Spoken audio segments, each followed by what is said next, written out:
Hello and welcome back to the Dugout podcast. This is episode number 110, and we are joining you after a great weekend of League Cup action in the Premier Sports Cup. I've already fumbled it about 30 seconds in, lads. Today I'm joined by my co-host, as always, Ethan Barlow. But surprise, surprise, we've actually got a guest on. Robbie Collins, you may know him as Robbie Rants, joins us formerly of the Scottish Football Zone. He's just left. You may have seen him on there before. How you doing, Robbie? Welcome to the show. Thank you guys for having me. It's an honour to be on. I have actually been following you guys for a good bit. Surprised it took this long. Alex has picked his weekend to invite me onto the game. So I thank you for that. But no, honestly, it's really, really good to be here, guys. Cheers. Ethan, how are you doing, mate? Good weekend of football? Yeah, no, another entertaining weekend. Obviously, a lot of big storylines coming out of the other side of it as well. And one of them was, of course, Rangers versus St Mirren, and I'll have to be the middleman today. I think we've referenced your guys' rivalry on the recent episodes, and obviously Alex is happy just to get a win this season. Obviously, coming against Robbie's St Mirren, then that makes it even better. But no, as Alex said, great to have you on, Robbie, and great to have a guest on. But yeah, hopefully this is the start of many, many more to come, and I'm sure we'll have Robbie back on in the future as well. Yeah. What was I going to say? Right. So we'll just be running through the games. And since it was done to me on Friday in the Scottish Football Zone, my misery was prolonged because I was not looking forward to talking about the Rangers game.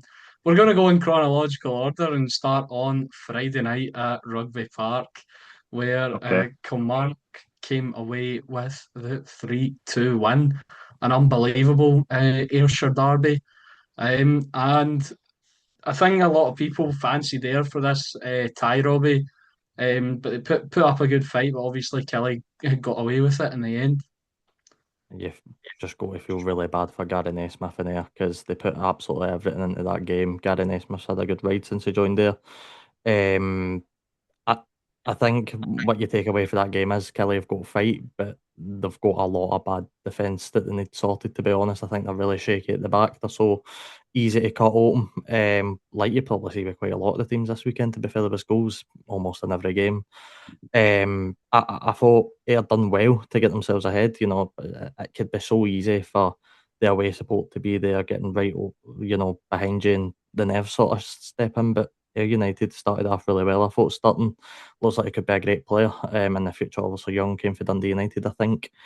And look, Kilmarnock showed their fight back with the third goal a bit jammy. Should that happen? Probably no. But you know what? Neil McCann will take that because he'd be the first to admit that against Celtic it was far from good enough. He probably did get a bit overconfident.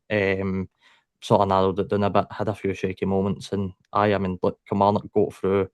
I'd say probably deserved for most of the game. I think he did put in a good performance, but Kilmarnock overall, they showed their Premiership quality at points.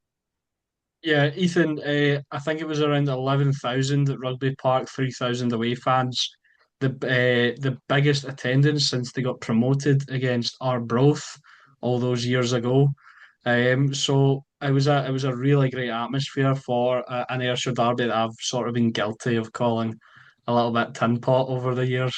Yeah, and I think probably everyone outside of the two fan bases maybe was reminded. Obviously, we had to wait a while since the last competitive match between the two sides, and it was when Kilmarnock were in the championship. In fact, in 2022, and I think we realised the real despise each club's got for each other in the build up. Obviously, Ayr United's social media posts, which of course they would have been well aware that could have came back to backfire, and obviously it did with the post match celebrations at Rugby Park. But not just an excellent game to the I think this the rivalry deserved in the build up to it with the attendance and how much the two fan bases wanted to win, and it was a game that was difficult to call because, of course, Ayr United in the lower division, but they've started the season really well. I even tipped them to win the championship this season under Gary Naismith, and of course, Kilmarnock started really poorly with those defensive errors in the first two games, and then you could say that continued into this game. I know, and I'm guessing you guys seen that Neil McCann didn't really like the questioning around his defence after the game, and he obviously wanted to focus on the positives as he would have done winning a match of this magnitude. But no, an excellent game, an excellent advert for Scottish football to start off the weekend. And as you said about starting getting the opening goal on starting on loan from Dundee United. The strange thing when I seen that he'd opened the scoring was that he scored in this very fixture or this very round of this competition last year for Dundee United at Rugby Park. And Kilmarnock went on to win that one. That is a bit weird, isn't it? Kilmarnock went on to win that one as well. So you could maybe call him lucky in terms of his goal record at Rugby Park in this competition, but obviously not for his team getting the result over the line. But I think there's still. You can never start him in this round ever again. Oof. He's the bad luck charm. No, Yeah, but especially at Rugby Park. You mentioned it there. We're always talking about games being good adverts for Scottish football, but I don't think you can see a better advert for Scottish football than a packed out, intense derby that ended up being a 5-goal thriller.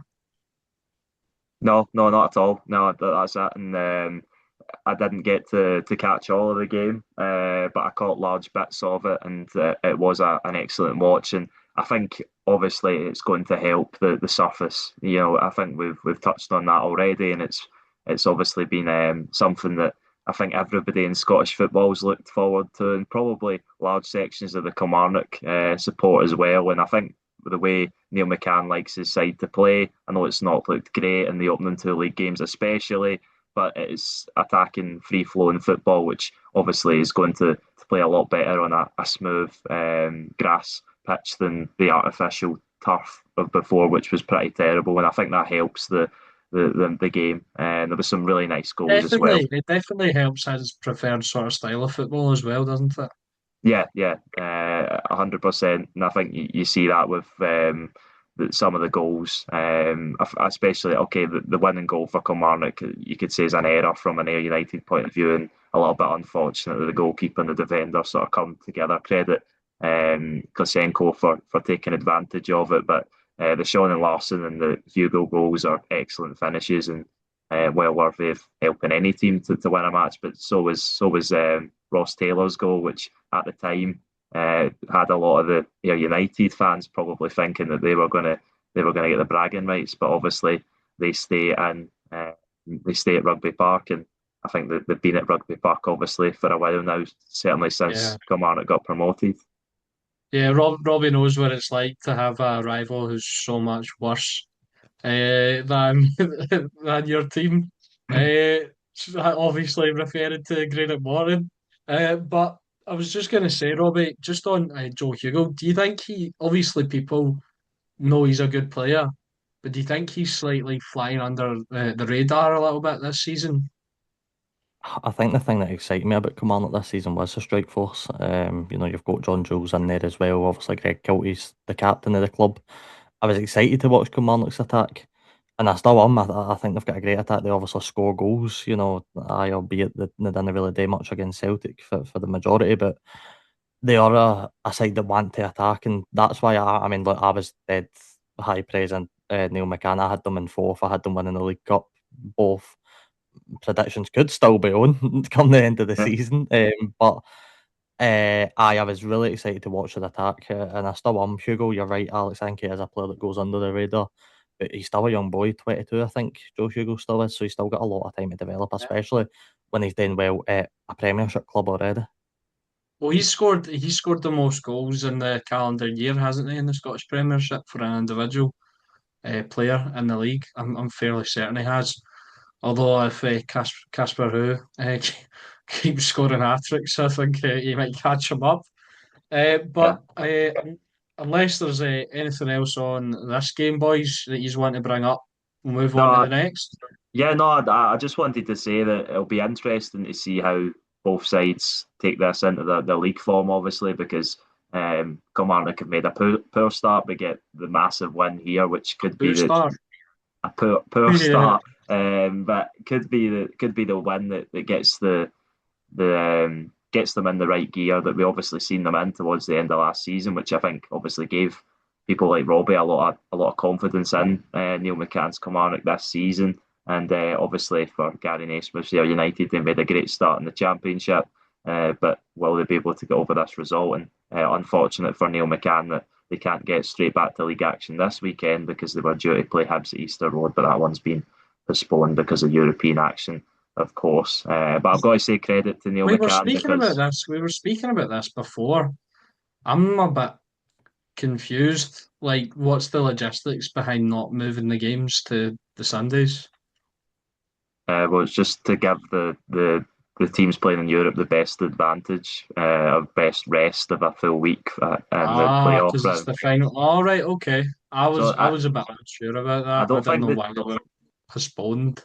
I don't think the sides needed to select the playoff round. I think they got the opportunity to choose any round they wanted to, but obviously you would choose the playoff one because usually it's the most difficult and usually, well, no, it is the most important, especially for in Rangers' case and Celtic's case. But for all the other teams, you could make the same argument. They just want to get into the competition just as much. So that's why it is. I think.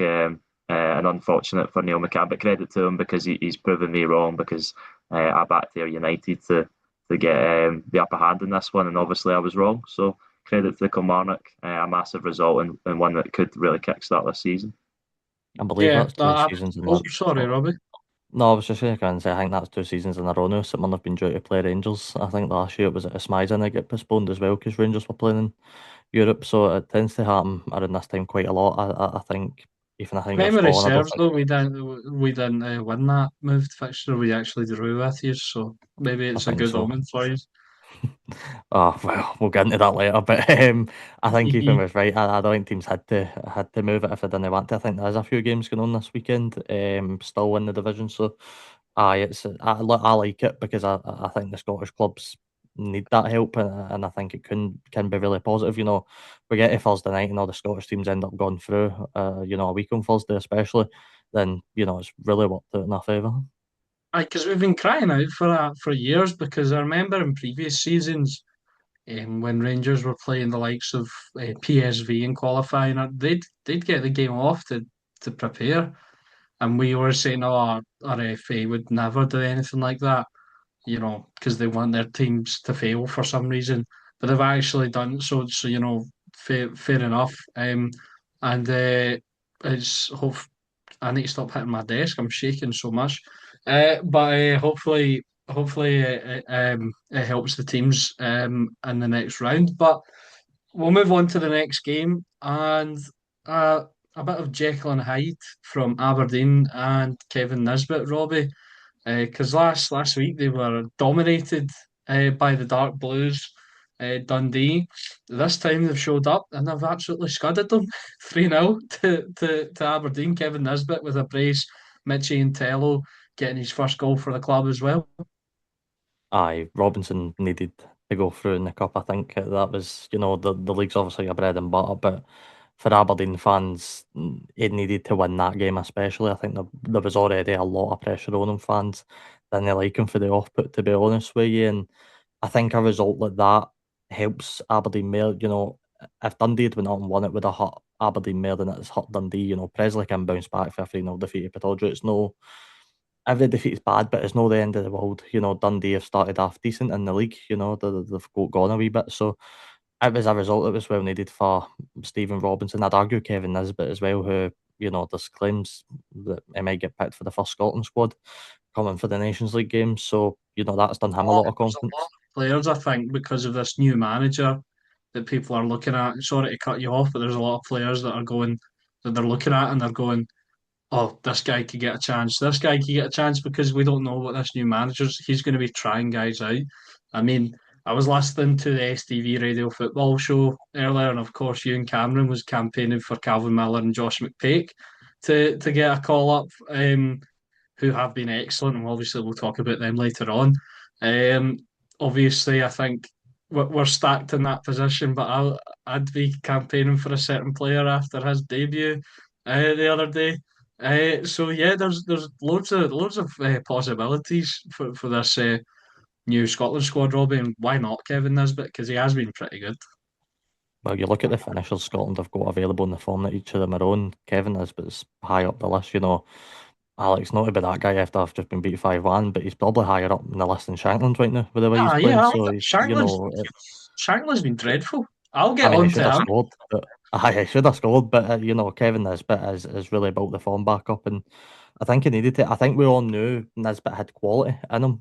He's a great player. He's playing at Aberdeen for a reason. He just had to start showing it a wee bit. They've made good signings. I mean, Connor Ronan's one that will always stand out to me because his time at St Mirren. He looks like he's going on to have a good sort of spell. Obviously, you have the sort of viral moment with Muller and goal sort of down the pass. That's Yeah, just that was incredible. unreal, man. I like him, by the way, because I've seen a couple of because Aberdeen they do quite good training ground social media content, and I follow all the clubs just to try and keep up to date with what's going on. I've seen a couple of clips of him. He's quite funny. He's obviously a big, scary looking guy with a mask on, and then he hits out with a Rabona at 0-0. Fantastic. Yeah, He's the well, only player that. no, you Sorry, go, I was just Robbie. going to say. I was just going to say he's the only player I think in that dressing room that can get away with that because he's height. I don't think Stephen Robinson's going to be shouting at him for trying to rebut a pass in a game of football. Whereas if it's somebody like Connor Ronan or Olasanya, he's probably screaming at them not to do it again. Yeah, and they commonly say about goalkeepers that they're often the most crazy player on the team, and to do something like that, then I think it takes that sort of mindset. And obviously, on what Alex said, it's great that he's obviously come in and settled in pretty quickly. Obviously, Dimitar Mitov is away now to St. Pauli, which is a good move for him after a Yeah, difficult the German comes to Scotland, and then yeah the Bulgarian. Bulgarian Yeah, Bulgarian. goes. I nearly called him Hungarian there. Nearly made a mistake. Then Hungarian goes to Germany for St. Pauli. Yeah. Yeah, So I think that's a good move for him though, because I think he needs something to. Because Mitov, because we've seen how good he can be. yeah. But I think last season his confidence was just knocked massively. Yeah, and it was so big in that obviously recent Scottish Cup final win against Celtic, the penalty saves, the penalty heroics, and obviously get player of the season at St Johnstone as well before signing for Aberdeen. So he was a success in Scotland, but I think his career in this part of Europe it just came to an end, and obviously it's a decent move for him, but not really too much to add to what you guys have said on this game. I think I don't know if maybe the 3-0 scoreline was how dominant Aberdeen were in the game. I know they had more shots on target, but they scored the three goals in quick fire time. But credit to the finishes. Good striker's goal from Kevin Nisbet, the first one being in the right place, and his second one of the third Aberdeen goal was an excellent finish, and an even better finish, I would say, from McInnes topping his Don's account in his debut. So everything's I looking think a lot that's really, better I think that's really for Aberdeen. important for him as well because I remember researching him a little bit when he signed, and I've been doing the TikTok videos, and I remember looking at him and going, he doesn't look like a particularly prolific striker at all.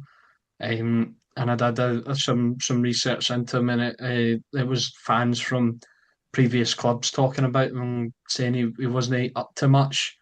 But I think it's really important that he's uh, started with a goal, because I feel like this sounds like really, I don't know, like I'm calling us like a scrub league, but I feel like we're a good league for reinvention, if you know what I mean, for a player to come here. Perhaps they've been struggling and they can sort of take off, and it might be because we're a bad league, probably is.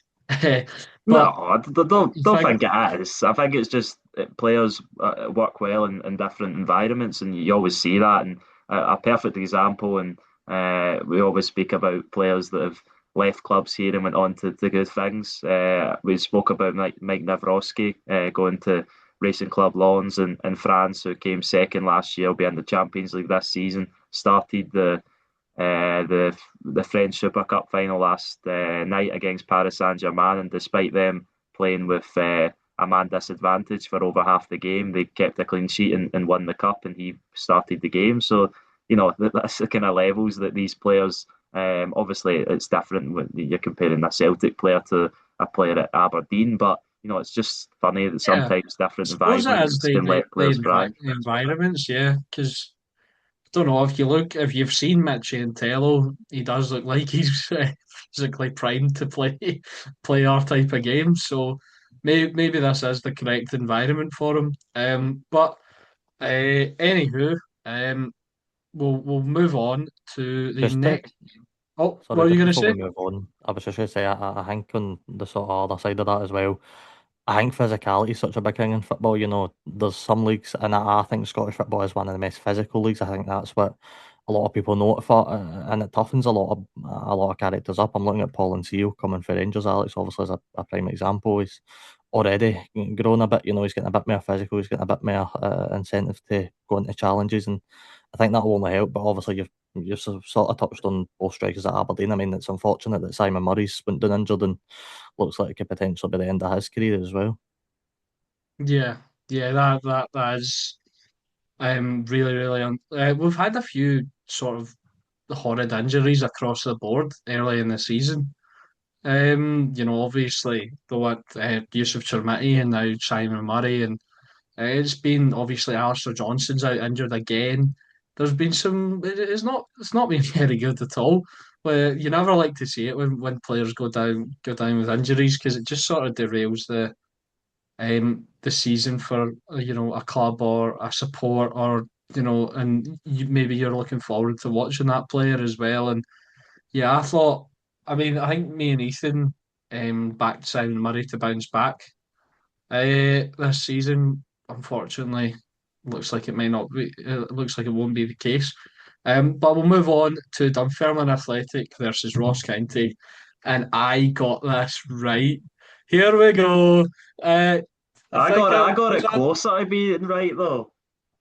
I know, but I know Ethan, but I'm just talking mainly about the Scottish football zone. I think I might have been the only one, unless that actually predicted Ross County to go through. Uh, Reagan was so bitter that he predicted Dunfermline to win like 3-0 or something. So Reagan, if you're watching, you can have that. 2-1 win for Ross County. Um, Against Dunfermline Athletic, Jamie Lindsay and Richard Chin grabbing the goals for the Staggies, Ethan. And I think this just builds on how good Ross County are looking so far this season. And obviously, it's a must that they get promoted back to the championship. And this is a fantastic win in the cup as well. Yeah, and I think with a club that has the ambition levels that Ross County have done, and the ownership and the amount of money they're able to pay for players, I think it was only going to be a matter of time before they had success in the lower leagues. Obviously, it was a disastrous season in their first one in the championship last campaign, but they look very strong and very much favourites, or one of the favourites to win League One, or at the very least be in the No, the playoffs. favourites are sitting at the top right now with a 10 goal difference, zero conceded, battered their rivals at the weekend. But Oh, The Hamilton Ackies. yeah, here we go. Yeah, no, I know you were saying that you had an outside chance for them, and you're trying to not get too confident because of how things have been recently in the past for Hamilton. But it's excellent to see them back being successful at the start of this season, and hopefully it can carry on because obviously they're a Nice. club that growing up were commonly in the Scottish Premiership, never mind League One. So yeah, that's an Please, interesting one, and I think League One's a really difficult one to call this season. I think I might have backed East Kilbride, possibly, or did I I back would like Ross that. County? I can't remember. It could be any of the three of them with how they've started the season. But yeah, Ross County looking really strong, and a big win against Dunfermline Athletic, who've shown that they're no mugs in these cup competitions despite being in the championship. Who did they beat in the group stages again? Uh, Dunfermline. Yeah, I think we all know who they beat in the group stages. Robbie, you got honestly, anything to say on this game?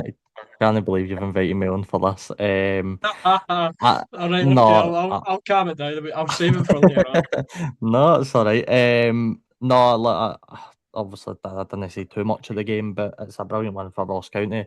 One thing I would say is they've picked up a good coach in Brian Graham, who, you know, he might be getting on a wee bit, but he's still an experienced player. He knows what it takes to get a side back on track. It's a bit of a shocker for Dunfermline. Last season's obviously Scottish Cup Sorry, finalists. Robbie, see, just to jump in there on your point about Brian Graham, I think what people maybe forget as well is he was ready to be the manager of Partick Thistle.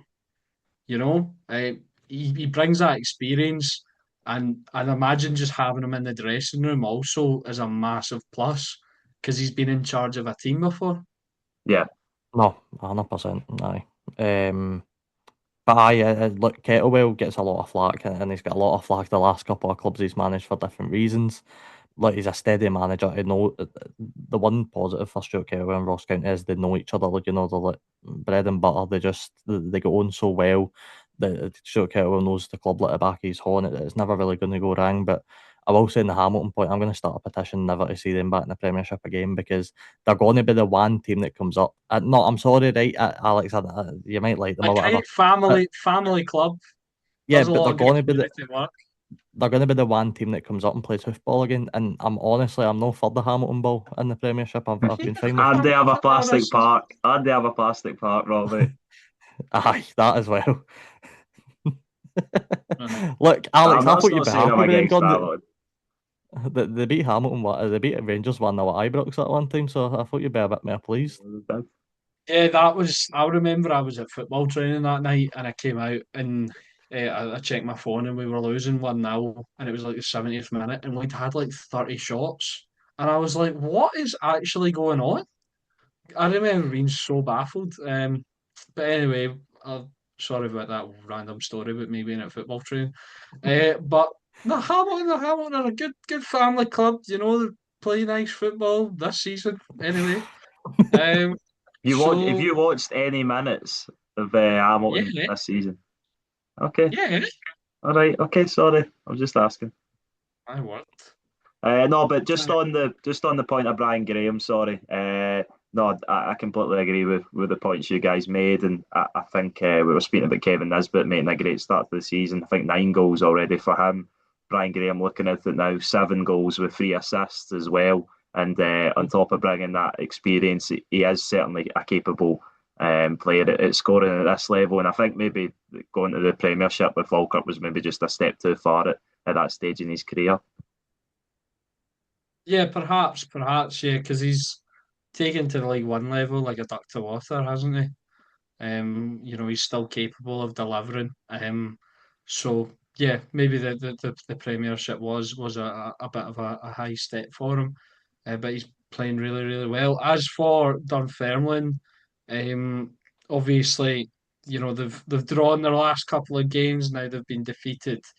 They go into playing Livingston on Saturday at whatever the Livingston Stadium is called now. Forever the spaghetti had. I so I think it's how, still home of the set fair arena, is it? It says here, but Yeah. I don't know. I don't know. It could have oh changed. yeah, whatever. Spaghetti had FC. But Robbie, how do you think Dunfermline will bounce back from a tough couple of results? It was weird because Neil Lennon's usually built for a cup run, and that's what you've sort of factored Dunfermline in the last couple of years, really. You know, as I mentioned earlier, last season Scottish Cup finalists. I didn't expect it when they came to Paisley and beat us, to be honest. I thought they would go on a decent cup run again. You know, Neil Lennon's always tend to have got his side well drilled. And look, it's Anybody a good, can be used. honestly. Sorry, Um, sorry. it's you know what, it is a really good Dunfermline attack as well. I quite like, especially Todd, who I think is going to be a great player. But I think it's always hard to sum up these kind of cup games because it can happen to anybody. And unfortunately for Dunfermline, it's happened to them. I think Lennon will just be hoping to go and get a good championship run. Look, with the amount of money that's been pumped into Dunfermline there the last few years to try and be that team that, you know, goes up by winning the league, they're no really, no really. I don't want to say nobody need it, but they've, you know, always been that one step behind where I they feel could like be. they've always gone through a spell of looking like, oh, they're gonna do it here, and then they just fall off massively. They've got a bit of the Partick Thistle to them, don't they? You know, A you little think they're bit, going to yeah. do it, and then they don't. But Look, I think Neil Lennon will go on well this season. I don't know if they'll win the league right enough, but I think they'll be up there challenging again. Yeah, Yeah, I'd agree with yeah, that. I'd agree. However, there might be some outsiders in the championship this season. We'll talk about a couple of them later. One in particular who pulled off actually, I couldn't believe it. I'm just going to say, I predicted Stenoff to get beat 7-1. Oh, that was a Uh, great moment on the show. yeah. But yeah, we'll talk about Celtic next versus Dundee United. We're just going to take a quick break. So Celtic travelled up to Tannadice to take on Jim Goodwin's side, and they beat them. I would say pretty handily, but there was some chances for Dundee United. I think they hit the woodwork 5 times, quite unbelievably. Um, they didn't have a single shot on target the entire game, but they probably should have had maybe 2 or 3 goals. There are some controversial talking points. One thing though, we'll start on the first goal, and I don't know if you were watching the coverage. I know you were, Ethan, but I No, don't I know if you wasn't. were I watching. wasn't. I Were wasn't. you at work? Yeah, I caught bits of the game, but not all of it. All right, okay. Sorry. All right then. I was watching the game and I thought this was absolutely brilliant. Celtic get a corner and Charlie Mulgrew's talking about how this is where Dundee United they can't concede. It's a great opportunity to break. They need to be physical and win the ball and hit Celtic on the counter. And then Austin Trusty scores from the corner. It was the perfect timing ever. Poor defending from Dundee United. From this corner, obviously. Good goal from Austin Trusty, sort of glancing header at the front post. Now we can get into the controversy. No, I Uh, just wanted to say on the first goal, this is maybe where you're seeing, as you said, poor defending from Dundee United, and obviously a disappointing way to give away the clean sheet, but maybe where you're seeing Ross Grant's work coming into play a little bit more, that Celtic have now got the set piece coach that we haven't seen too much. I don't think nothing special, because I don't think you're going to see Celtic playing long throws. It's just not really the kind of, I think, the philosophy that the fans expect. But obviously, from corner kicks, they need to take advantage of them a lot better, and maybe this is the start of that. But an excellent ball and an excellent header from Trusty. But I thought I just mentioned that. yeah, absolutely. Rangers have a new set piece coach that appears to not know what he's doing. We'll move on to we'll get right into the controversy. 2 minutes later, Camille Duran scores for Celtic. It's a bit of a stramash. But Robbie, the main issue people have pointed out with this is it's assisted by a Superman punch for Casper Who. No, Casper Who's kind of going for the ball, he's falling, kind of deflects up, hits his hand right into the path of Camille Duran, who slots it into the empty net. What were your thoughts on this at the time? Do you think it should have been disallowed? I've seen a lot of people jumping into the rules of the game, the laws of the game, and trying to explain it away, but also explaining why it shouldn't have been given. I've seen a million different explanations. Well, what's your take on it?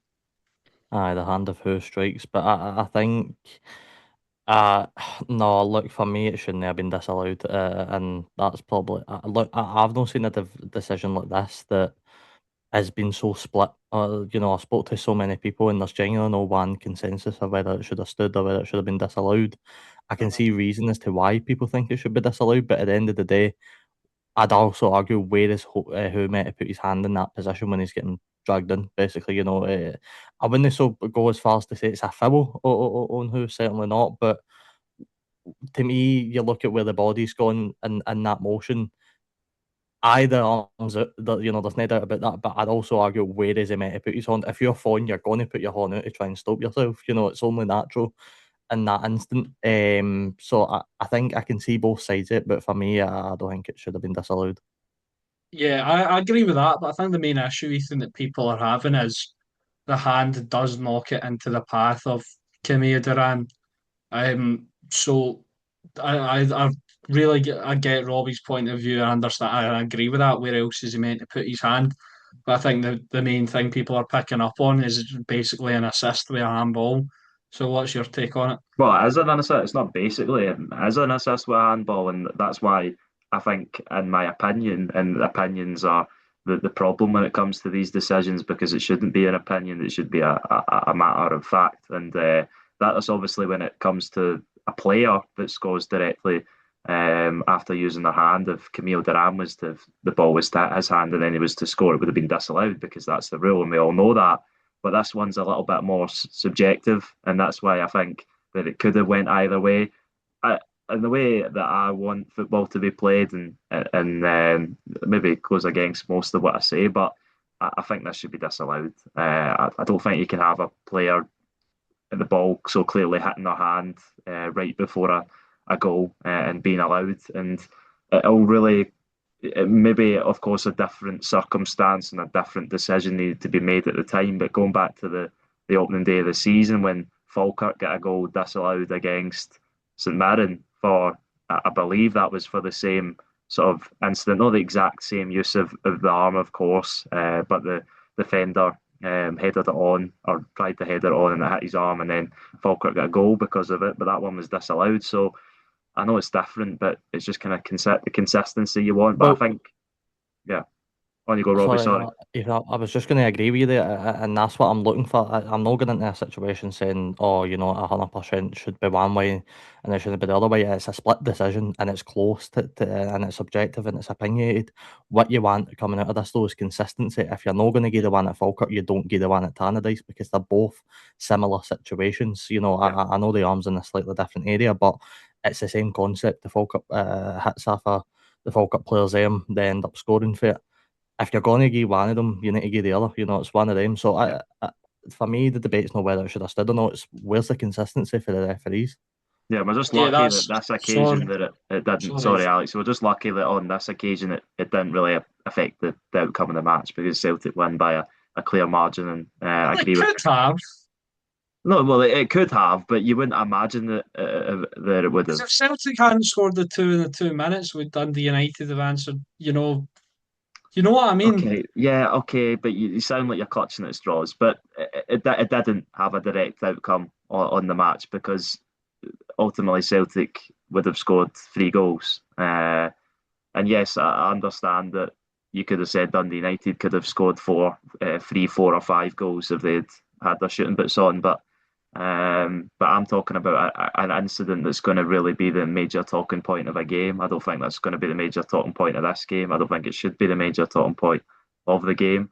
But I think the goal easily could have been disallowed. And I think when on the opening day of the season, they make a decision very similar to this one and then go against it a couple of weeks later, it's not an ideal look. But no, it was good play from Celtic in the build up though, and Dundee United obviously. Unfortunately, they conceded the goal, but I think they were just maybe caught napping after conceding the opening goal and just hadn't got back into shape. And Celtic, and that couple of minutes ran right over the top of them to get the 2 goals. Yeah, absolutely. But see what you guys mentioned there, and for me as well, it always comes back to that word consistency. Like that's the thing that I was whining about, Ethan. You can testify to this so much last season. Just consistency. And it's happened again where we're comparing two similar decisions and they've gone different ways. And now and I thought it's interestingly enough that they've done away with the VAR review because there were so many wrong decisions last season. They were having to talk about it all the time.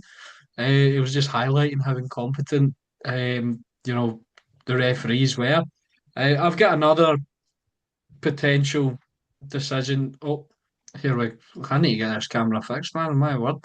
I've got another potential decision that could have gone in favour of Dundee United. I don't know if you guys saw this. Handball appeals against Alex Oxlade-Chamberlain. I think it was Zach Satsford went to play the ball in. Chamberlain's arm is up like to the side and it hits off kind of just I think it looks like it's maybe just below or on the t-shirt line. And it stops the cross from coming in. Did either of you see this? Yeah.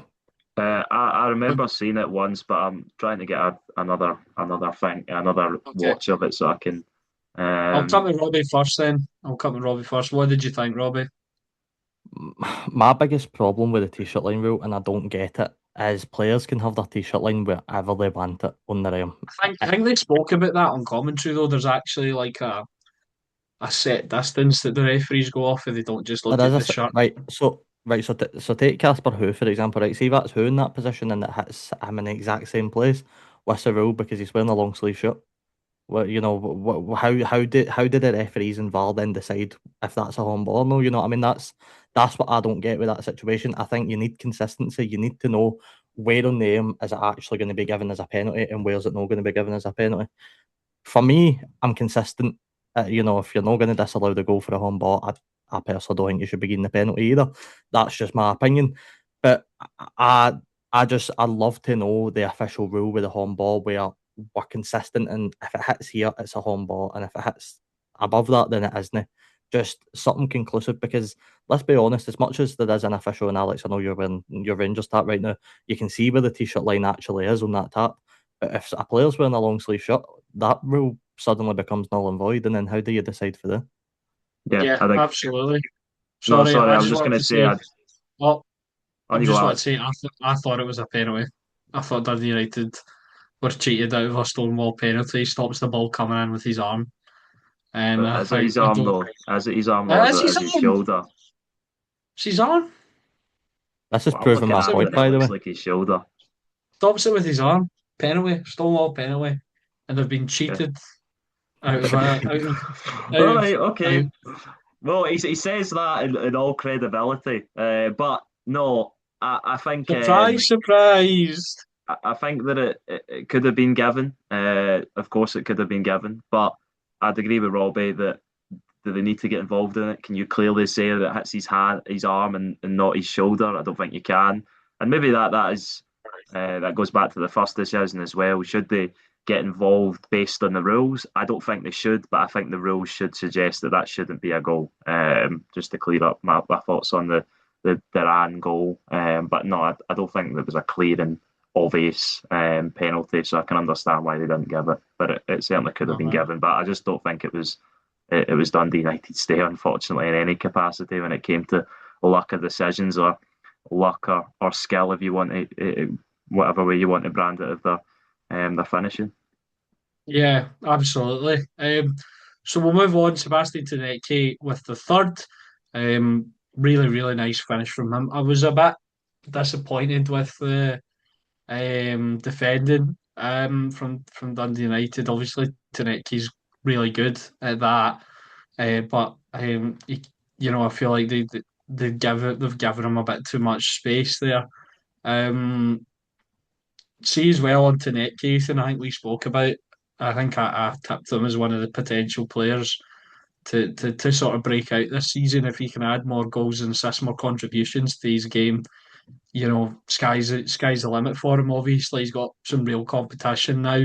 Yet to see him play properly, obviously, and Hussein Hassan, but um, we could be entering in a really good scenario for Celtic where they've got Duran on the right with Yang backing him up, who's been quite good this season. You've got Sebastian Tedeschi and Hussein Hassan playing off the left. And obviously Celtic's winger situation's been a bit dodgy for a while now. If Hassan comes in and he's good, Tedeschi can perform, Yang can do what he did last season, Duran continues in his current vein of form. That's really stacked in the wide positions. Yeah, and that's what Celtic have always had in recent years, and historically have always had great wingers. And I think it's speaking about the sort of philosophy of how Celtic fans expect them to play and stuff like that. I think it fits into that.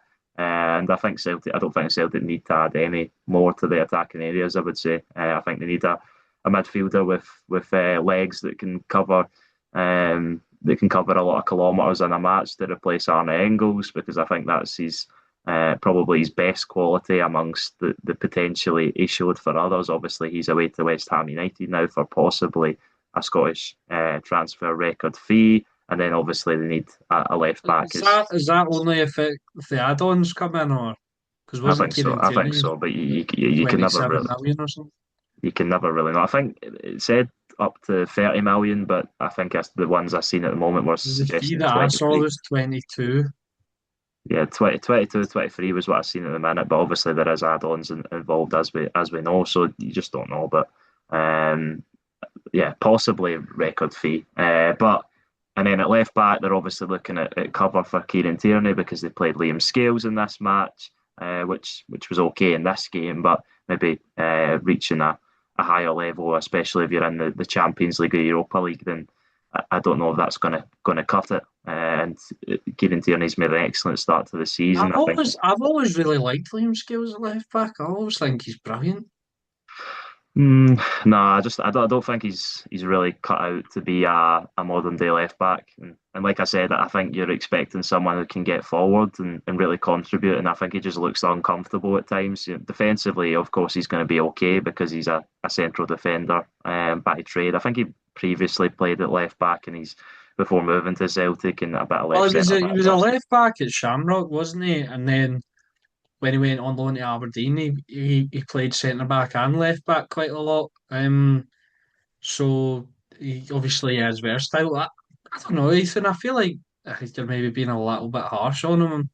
I know obviously he doesn't offer as much as the likes of Kieran Tierney. I'm not saying he's in terms of going forward, but I think he's always quite solid when he plays at left back. Yeah, but he's going to be solid though because he's a central defender. But I'm just saying, like, I if just you mean no, they're not in terms of like solid. It's a Yeah, but solid Celtic performance. still need depth in the area, though, don't they? That I think that's the Yeah, you conclusion. say But so. yeah, I just but like picking arguments.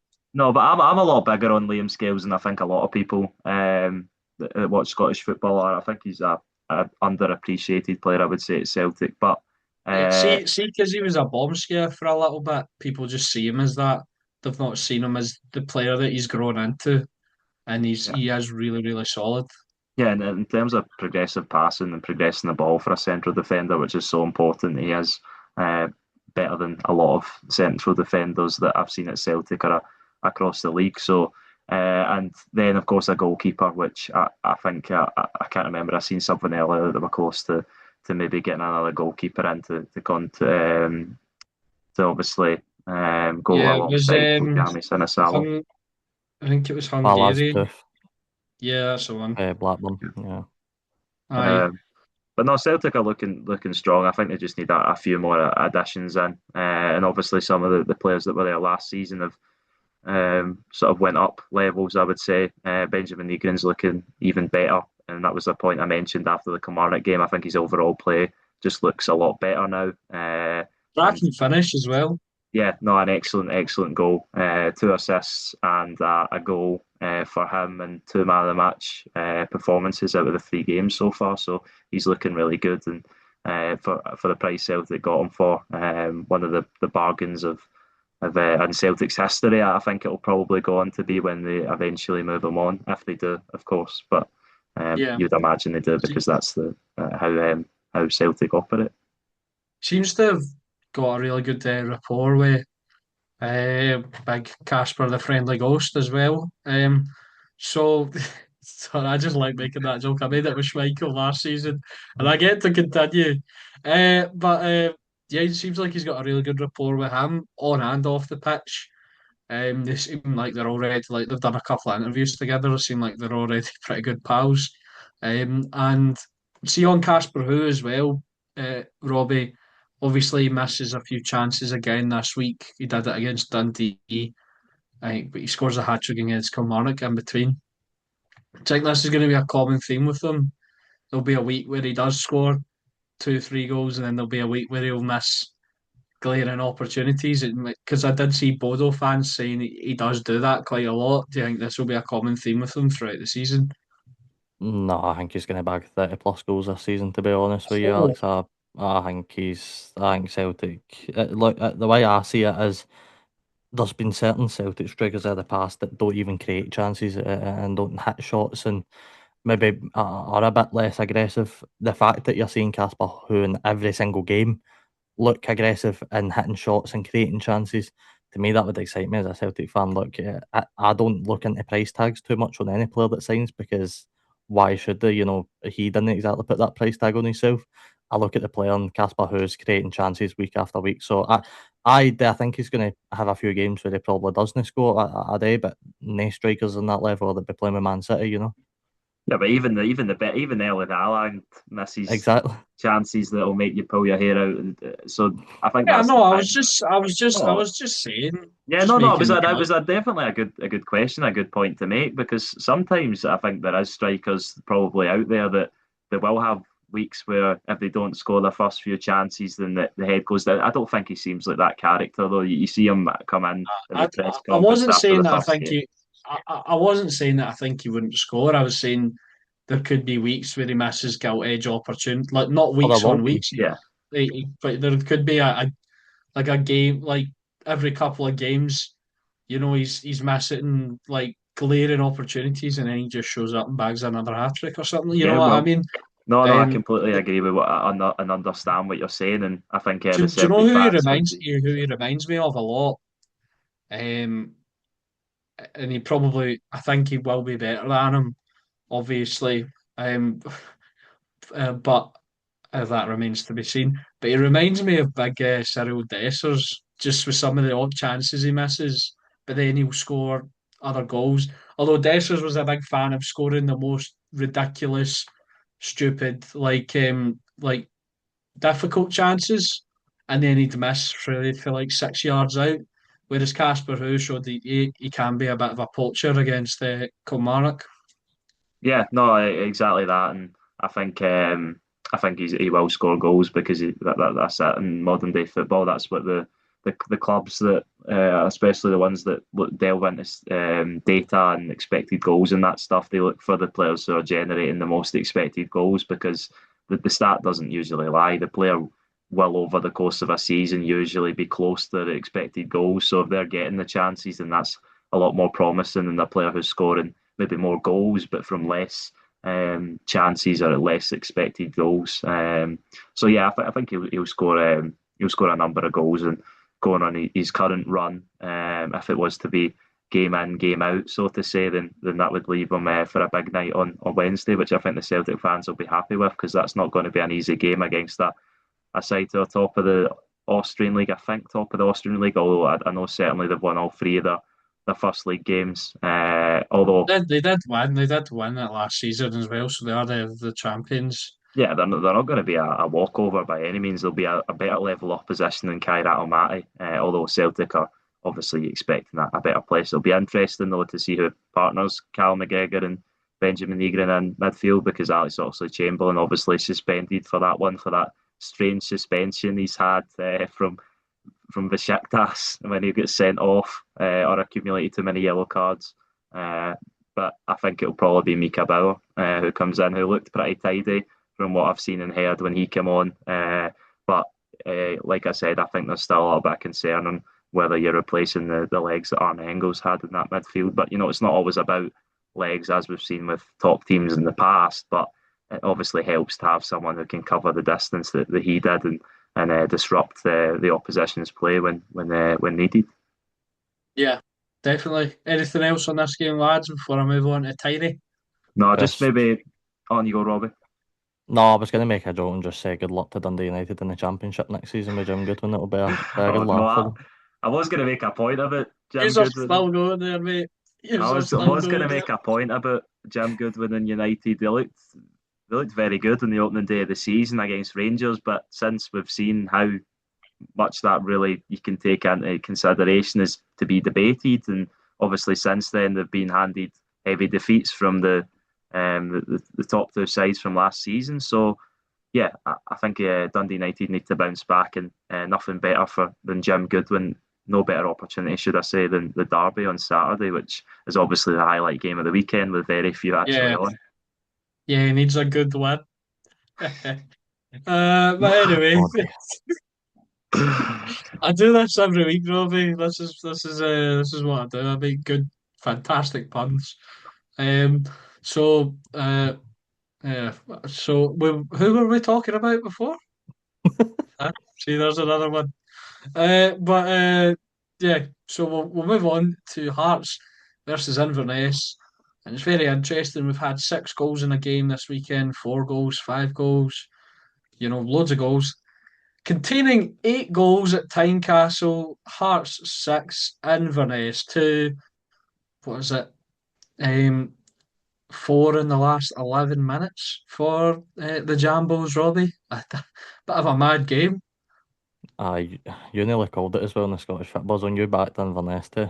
Um, I think your exact words to go ballistic. And I thought when they went 2-1 up, they would have, but Hearts showed a quality. And look, I think that was a well needed performance and win for Rankin because people were getting on his back, for day one, really, since he joined. It was always going to be how did the Hearts squad bounce back for last season? How did they push forward, losing so many key factors in their team? Well, I think that performance, and look, say what you want about Inverness and the position they're in, but it's a good win for Hearts either way. You don't just put 6 goals past any team if you're no good. I think there's a lot better now on how Hearts stay in Europe. They've got a tough tie, but you're not going to get a better opportunity to show your worth. And I think it is interesting that Benfica performance, and I know it was a dead rubber at the end of the day because Hearts were out and the game in relative terms didn't mean much. But to pick up a 1-1 draw, you could look back at the end of the season and if Hearts are in the title race again, you could think that's probably the performance turner of the season. So it's a well needed performance and win for Hearts. Unlucky for Inverness because I loved the away scenes when the second goal went in, but I'm sure they'll have a good season as well. Yeah, I think it is just to touch on and add to what Robbie said. I think it is a massive result for Victor Brankin because despite getting back-to-back good results and performances, obviously the one against Dundee United and then the draw with Benfica at Tynecastle the other night, it hadn't really. It takes more than sort of 2 games to sort of get over the early sort of start, which was really poor. So if he had dropped out of the cup here, then there would have been big question marks. But they got the job done in the end, and to score 6 goals against any team, as Robbie said, it is great. 10 in the last 2 domestic games, and must give them a lot of confidence going into Thursday. Although I did see Rapid Vienna won 8-0 at the weekend, so I don't think they're going to be any Anything any they can do, anything they rollovers can either. do, Rapid Vienna can do better. Yes, Eh? yes, it certainly seems that way. But it's just something that I wanted to point out from this match was Calvin Miller, who I think has probably been one of the most interesting players I would say under Wouter Franken so far. I think we've spoke about this on here before, but him playing left back, I know he broke through there at Celtic, and he's scored a 3 goals already, I think, since moving to Hearts, 2 of them penalties.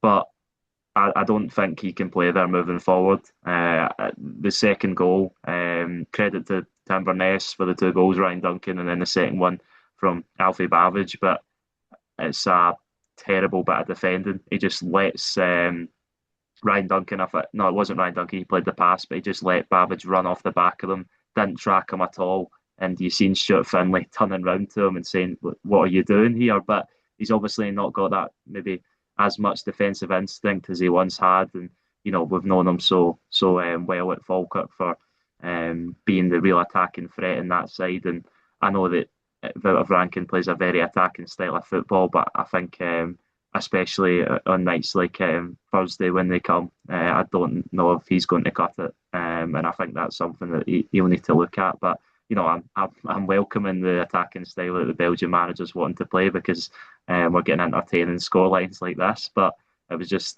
one thing that I've noticed in the opening games, on top of the amount of players that he uses, which I pointed out as well. I seen Jan Danda even getting an appearance, and he's a player that I forgot really was even at Hearts, and we'll get on to other I players. forgot that. Yeah, I forgot the boy existed. Yeah, we'll Wow. get on to other players I forgot who existed who came off the bench and later. Yeah, imagine conceding to guys you forgot existed. But yeah, but no, this was a good performance from Hearts. I think there were some big goals in here for certain individuals as well, like Rogers Mato, James Wilson, getting a goal involved. Obviously, Calvin Miller with the penalty and the goal from open play.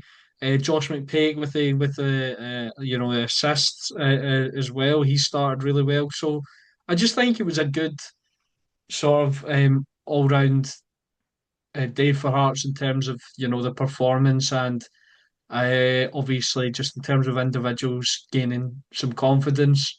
So yeah, really positive performance from Hearts. Inverness will be gutted though, getting to two each and 2-1 conceding even. four. I know, winning 2-1 and then conceding four in the last 10 minutes or so. Robbie, it must have been brutal. Aye, but you've got Graham Shinnie in your midfield, so you're going to run out of gas, aren't you, at some point? I mean, I think The it was a legless brilliant wonder. performance.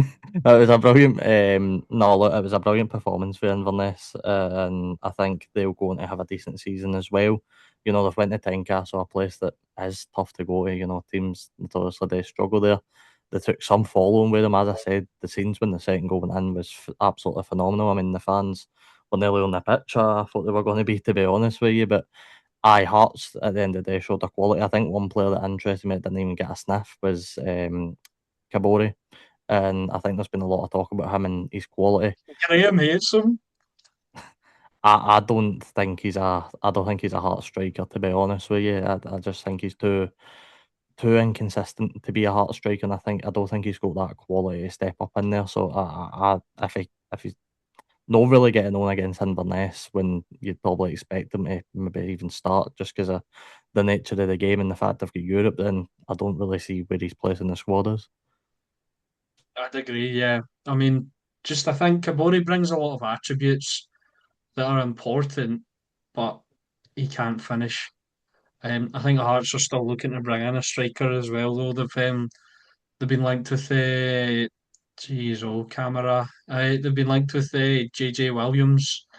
He plays for Rhode Island, I believe. Um, and he's 28 years old. He's massive as well. I think he's 6'4" or 6'5".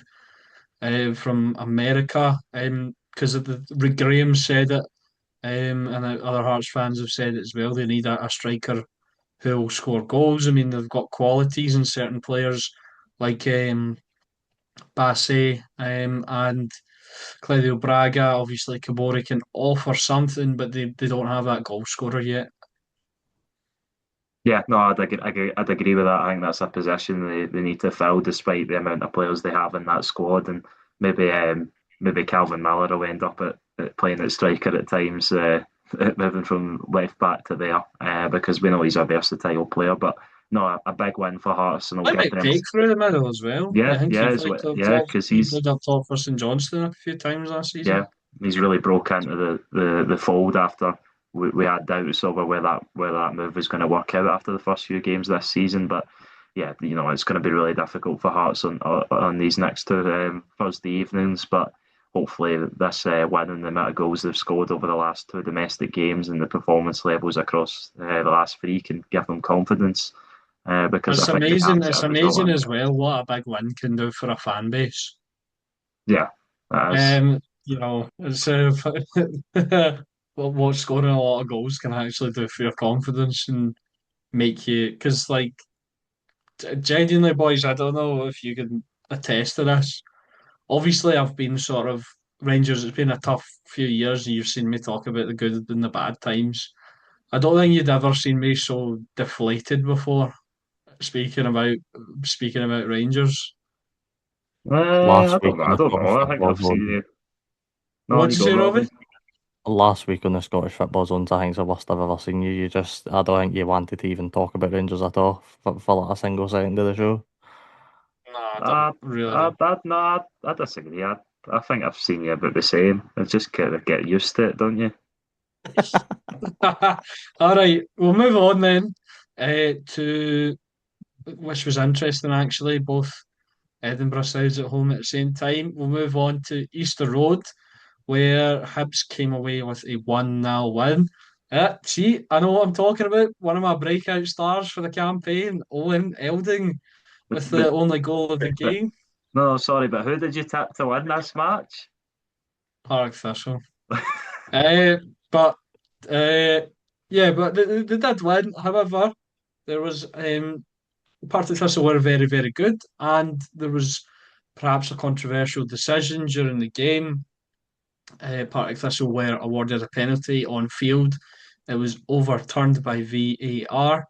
Have you guys both seen what I'm referring to? I think it was Joe Newell.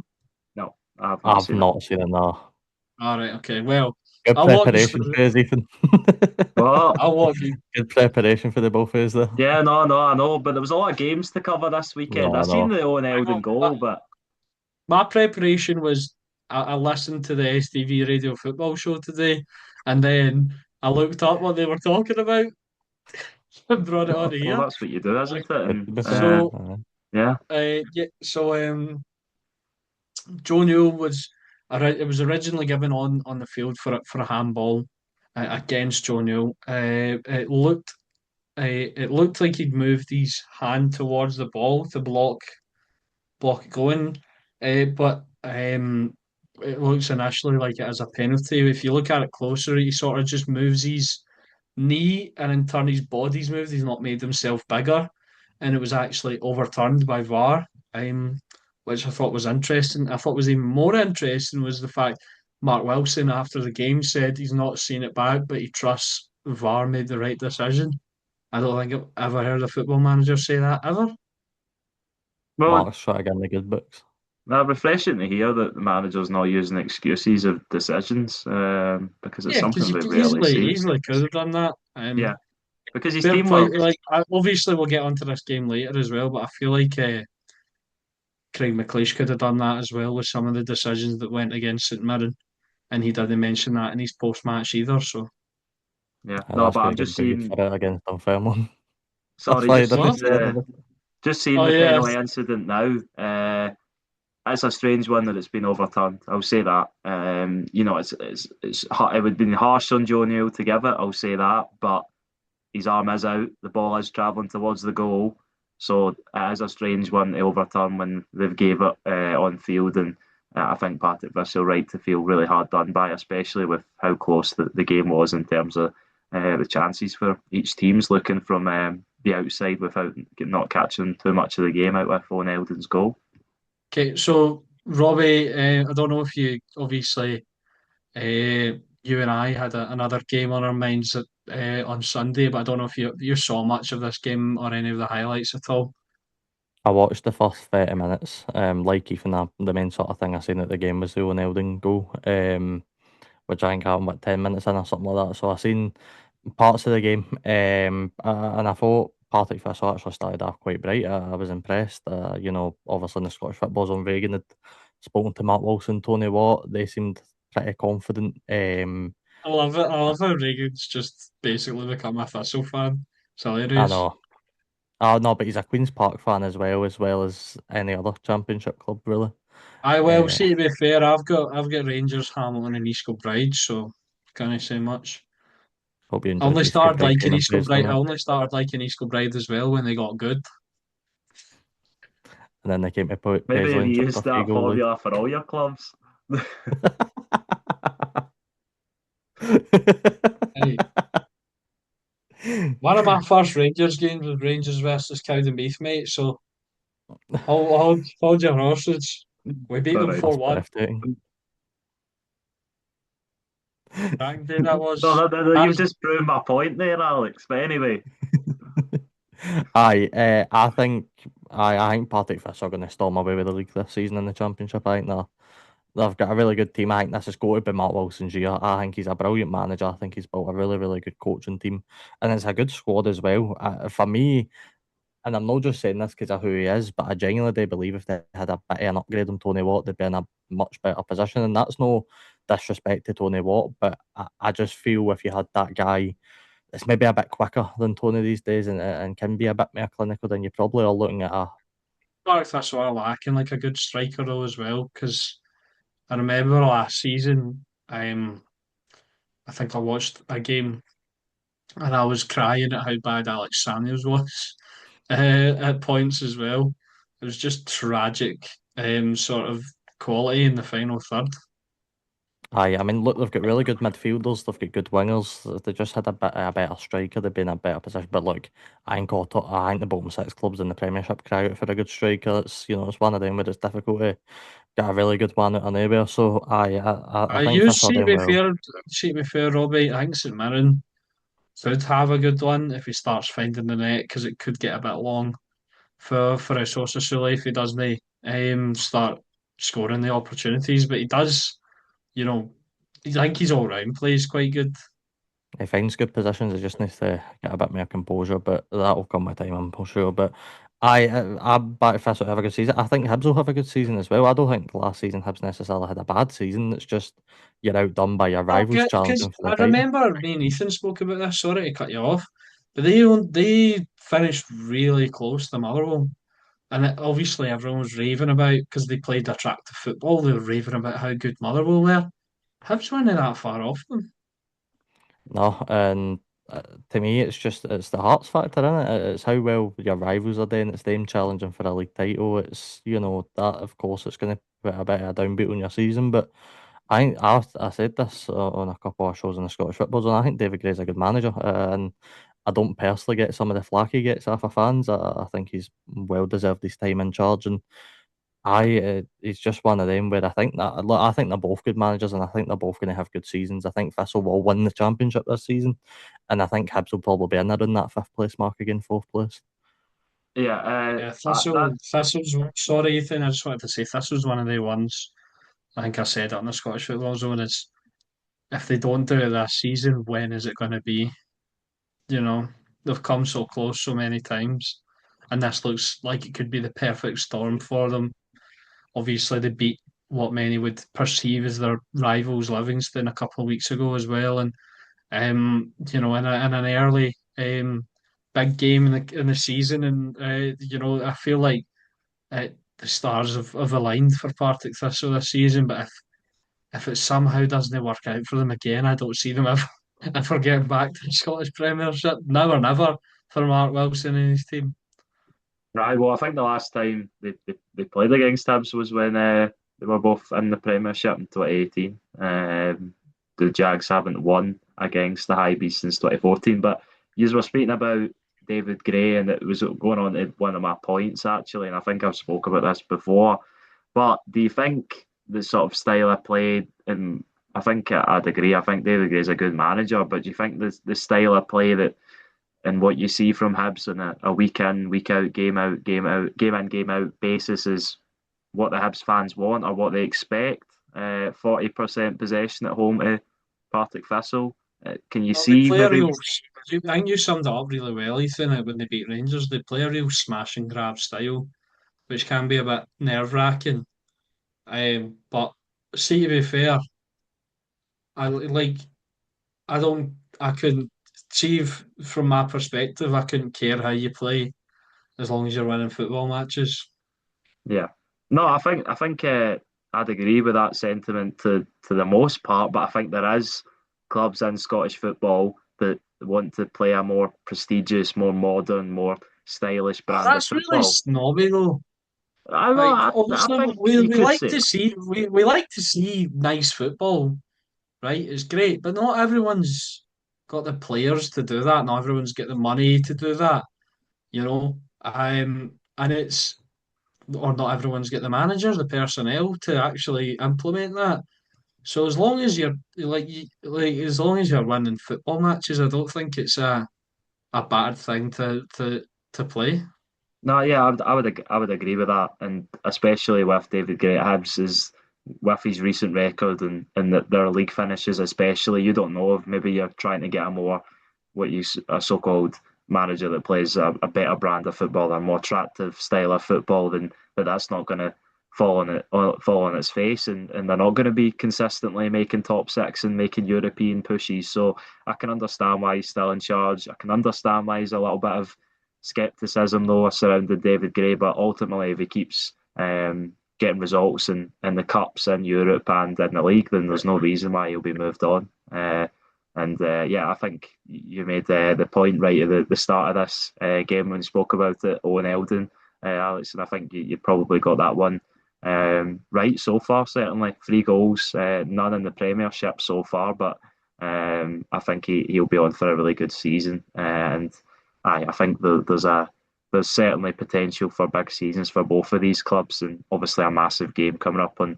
Thursday for the Edinburgh side going away to Belgium, and just hoping that they can bring a decent result back to Easter Road, and if they can, I think they'll certainly have a chance. everybody's got a tough tie, don't they? Yeah, Except for Rangers on paper. yeah, yeah, But yeah. That doesn't mean it'll be yeah, easy though. That's the thing. yeah. So everybody's got a really tough tie. But that's it's not like a crazy convincing win like Hearts, but obviously Robbie winning going into a big European tie is always good. And you're facing a tough team. You've just come off the back of a away trip to Europe as well. The players are going to be feeling it slightly. So to go out and get a clean sheet is really important. Not to take the fans' perspective away and be the boring sort of quote unquote chairman, if you will. But if Hibs manage to break into the Conference League this season, the only time they'll care in the Hibs chairman room about what style of play David Gray's implementing into the team and what he's got them doing. They're going to be loving it. So. I think that's a sort of coin flip argument in it because I can only take my experience as a Mum. Robinson was a very nitty gritty manager for 4 years. It worked. We're now seeing McLeish getting rattled at Ibrox 5-1, and you're a bit like, right, well, we probably should be a bit more nitty gritty. But it's one of the arguments in it that will go on to the end of time probably. But I think it'll be. I think you're spot on, Ethan. It'll be a great season. I think for both clubs and the retrospect. Last season was a good season for Hibs. I think the only thing really missing with Hibs is that real mount, and it's impossible to get that mount on the sort of top three when there is such a budget difference. I'm not saying Hibs are one of the poorer teams in the league, no by any stretch, but compared to when you look at Jamestown and how much money there and Tony Bloom and he's invested into the Heart squad and all the rest of it, there's a slight gap, and I suppose that's where the expectations are so weird because Hibs finances are done there, whereas the fans' expectations are probably just above that a wee bit. So it's any I manager think that goes as in. well because Motherwell have adopted this perfect sort of selling on strategy that Hibs are even falling behind them in terms of finances and recruitment and that sort of thing because Motherwell have done it a couple seasons in a row. They've broke their record sale in back-to-back campaigns. I don't know And they about might. falling behind Motherwell. I think Hibs have still got a more expensive No, squad than Motherwell. I think they've still no, got they do. But I'm just saying you might be looking at the them in terms methods. of, and like because Robbie's saying in terms of trying to get the foothold. It's making it more difficult because Motherwell have adopted this really good strategy that's worked so far, and it looks like it could work again because obviously you've got Masvinisi still there who might be sold on, and you've got Ibrahim Saeed who looks like he's going to have a breakout campaign, who was good last season as well, but I think he was slightly overshadowed obviously by your Elliot Watts, your Masvinisis, your Elijah Justs. Ibrahim Saeed's looking like a cracking player. I'm not saying that Motherwell have become a richer club by selling these. I'm just saying Hibs might fall behind because, and it might be made even more difficult to have that foothold because of how good Motherwell's strategy is. Yeah, and that is the criticism of David Gray because they have got talented players in that squad. Hibs, there's no doubt about it. They've got multiple multi-million pound assets in that squad at the moment. So there is no reason why they shouldn't be challenging for a third place. And I think they're certainly capable of it, but they need to find that consistency they had at the end of the season before last because that was obviously what really got David Gray the job after a terrible start, and he must have been so close to being given his marching orders. But credit to the turnaround and credit to the result he I got. remember at the time we couldn't believe that he'd actually held on to his job that long. Yeah, And then he goes, I think they went on what was it, like a 12-game winning run or something, or unbeaten run. that was the It was longest it I was think great. unbeaten run in the club's history, or for a long while anyway. It was something It was ridiculous. So tremendous, yeah, tremendous. And That's then his obviously, problem though. sorry, Robbie. No, I was just going to say that's been Hibs' biggest problem for as long as I can remember. They just don't ever get consistent like that in terms of a whole season basis. I suppose you're looking at sort of three clubs that managed to build the consistency last season with the top three, in terms of being able to sort of stabilise and stay up there. Aye, all right. Every club had their poor results at times, but that at least that consistent. I don't think Hibs had that last season. I don't think Hibs have had that in the last few seasons. To be honest, if no been able to see it out for a whole season, there's always been dips, there's always been ups and downs, and even I think you're spot on in terms of you're looking at David Gray and the players that he's got at his hand, it just, I don't think he gets the best out of them sometimes, and that is the biggest problem. But again, like if they go and beat Ghent or two legs, then I don't think any Hibs fans going to be complaining with a few European away days this season. No, exactly that, and good luck to them. Good luck to all the Scottish sides. I think me and Alex gave our predictions the other day, so I don't think many of them have probably changed too much. But no, they'll need the luck, and I think all the clubs will do, because we know how difficult these ties could be, but so Yeah. profitable if they can get over the line. Another team playing in Europe that will probably need a lot of luck because of their opposition and the fact they've been beaten by Stenhousemuir at local view. Uh, Stenhousemuir won, Motherwell nil, a 114th minute winner for Steny and Marvin Bartley, who's had a terrific start to the campaign. We were all confused when he left Livingston last season. We all thought Livingston were playing quite well underneath him. It came out something about the internal politics at Livingston Football Club. He felt there wasn't a future there for him, and he started fairly well. And this is a huge cup win. We'll talk about the good stuff first before we start maybe picking apart the goal a little bit. A little bit of controversy in the goal because of no VAR at Oakleview. But we'll start. We'll just start on the positives. Robbie, tremendous win for Stenhousemuir, and well done to them and Marvin Bartley. Aye, can you just remind us, Alex, what you predicted for the game? I said that earlier in the show. Yeah, but that I said, reminding us once again. well, I got Stenhousemuir's number of goals right. You did. I think I said 7-1 to Motherwell. Look, I They don't had think seven they could have. shots. 7 shots, Motherwell.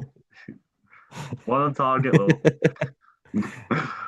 I mean, look, I don't think they could have predicted how much Motherwell would have rotated, and especially the back line, how much they would have rotated. I think the attack. Look, listen, there's absolutely no excuse for losing to Stenhousemuir. It shouldn't be happening. Their attack alone was more than enough to win that game. They're just so poor on it, and you've got to give huge credit, not just to Marvin Bartley, but to the players as well. Full credit to Gogsy for these vlogs, because that's the only way I watched this game and I seen what happened in this game. And Motherwell just didn't look up to it. But again, it's credit to Stenhousemuir. But we speak about it's so easy after a cup defeat last to go, oh well, the Premiership team just won they weren't having a good day. But it's got to take the home team to be brilliant as well. And Stenhousemuir were fantastic. Right through the minute 90, you're sort of thinking, right, if this goes to extra time, are they going to be able to see it through? Are they just going to fall a bit flat? They kept going through the full game. They were genuinely, for the first half, creating chances. The sort of clips you see, it's Stenhousemuir flooding balls into the box, it's them hitting shots for distance, it's them trying to work the goalkeeper in the defence. Motherwell weren't doing any of that, so aye, it's full credit to Marvin Bartley, because he deserves that. After, as Alex Hughes said, I think everybody was surprised that he's left Livingston. I think for him, and obviously, we don't know the ins and outs of what happened at the club, but for him, it's maybe a bit of a blessing, because he can go a bit lower and, try and regenerate himself a bit. I think he'd be the first to admit Queen of the South didn't really go well for him. So, dropping into that sort of lower league, if you will, to a lower standard, to go and sort of help your career, it's probably going to benefit him, yeah. Yeah, Because if he's still in Livingston, he's coming off the back of relegation, and there's instant pressure for him to go straight back up. So yeah, coming to a side like Stenhousemuir with very little expectations, the only thing they could possibly hope for was to probably stay up. Um, as it perhaps is a bit of a blessing in disguise, and he's taken on the challenge well so far.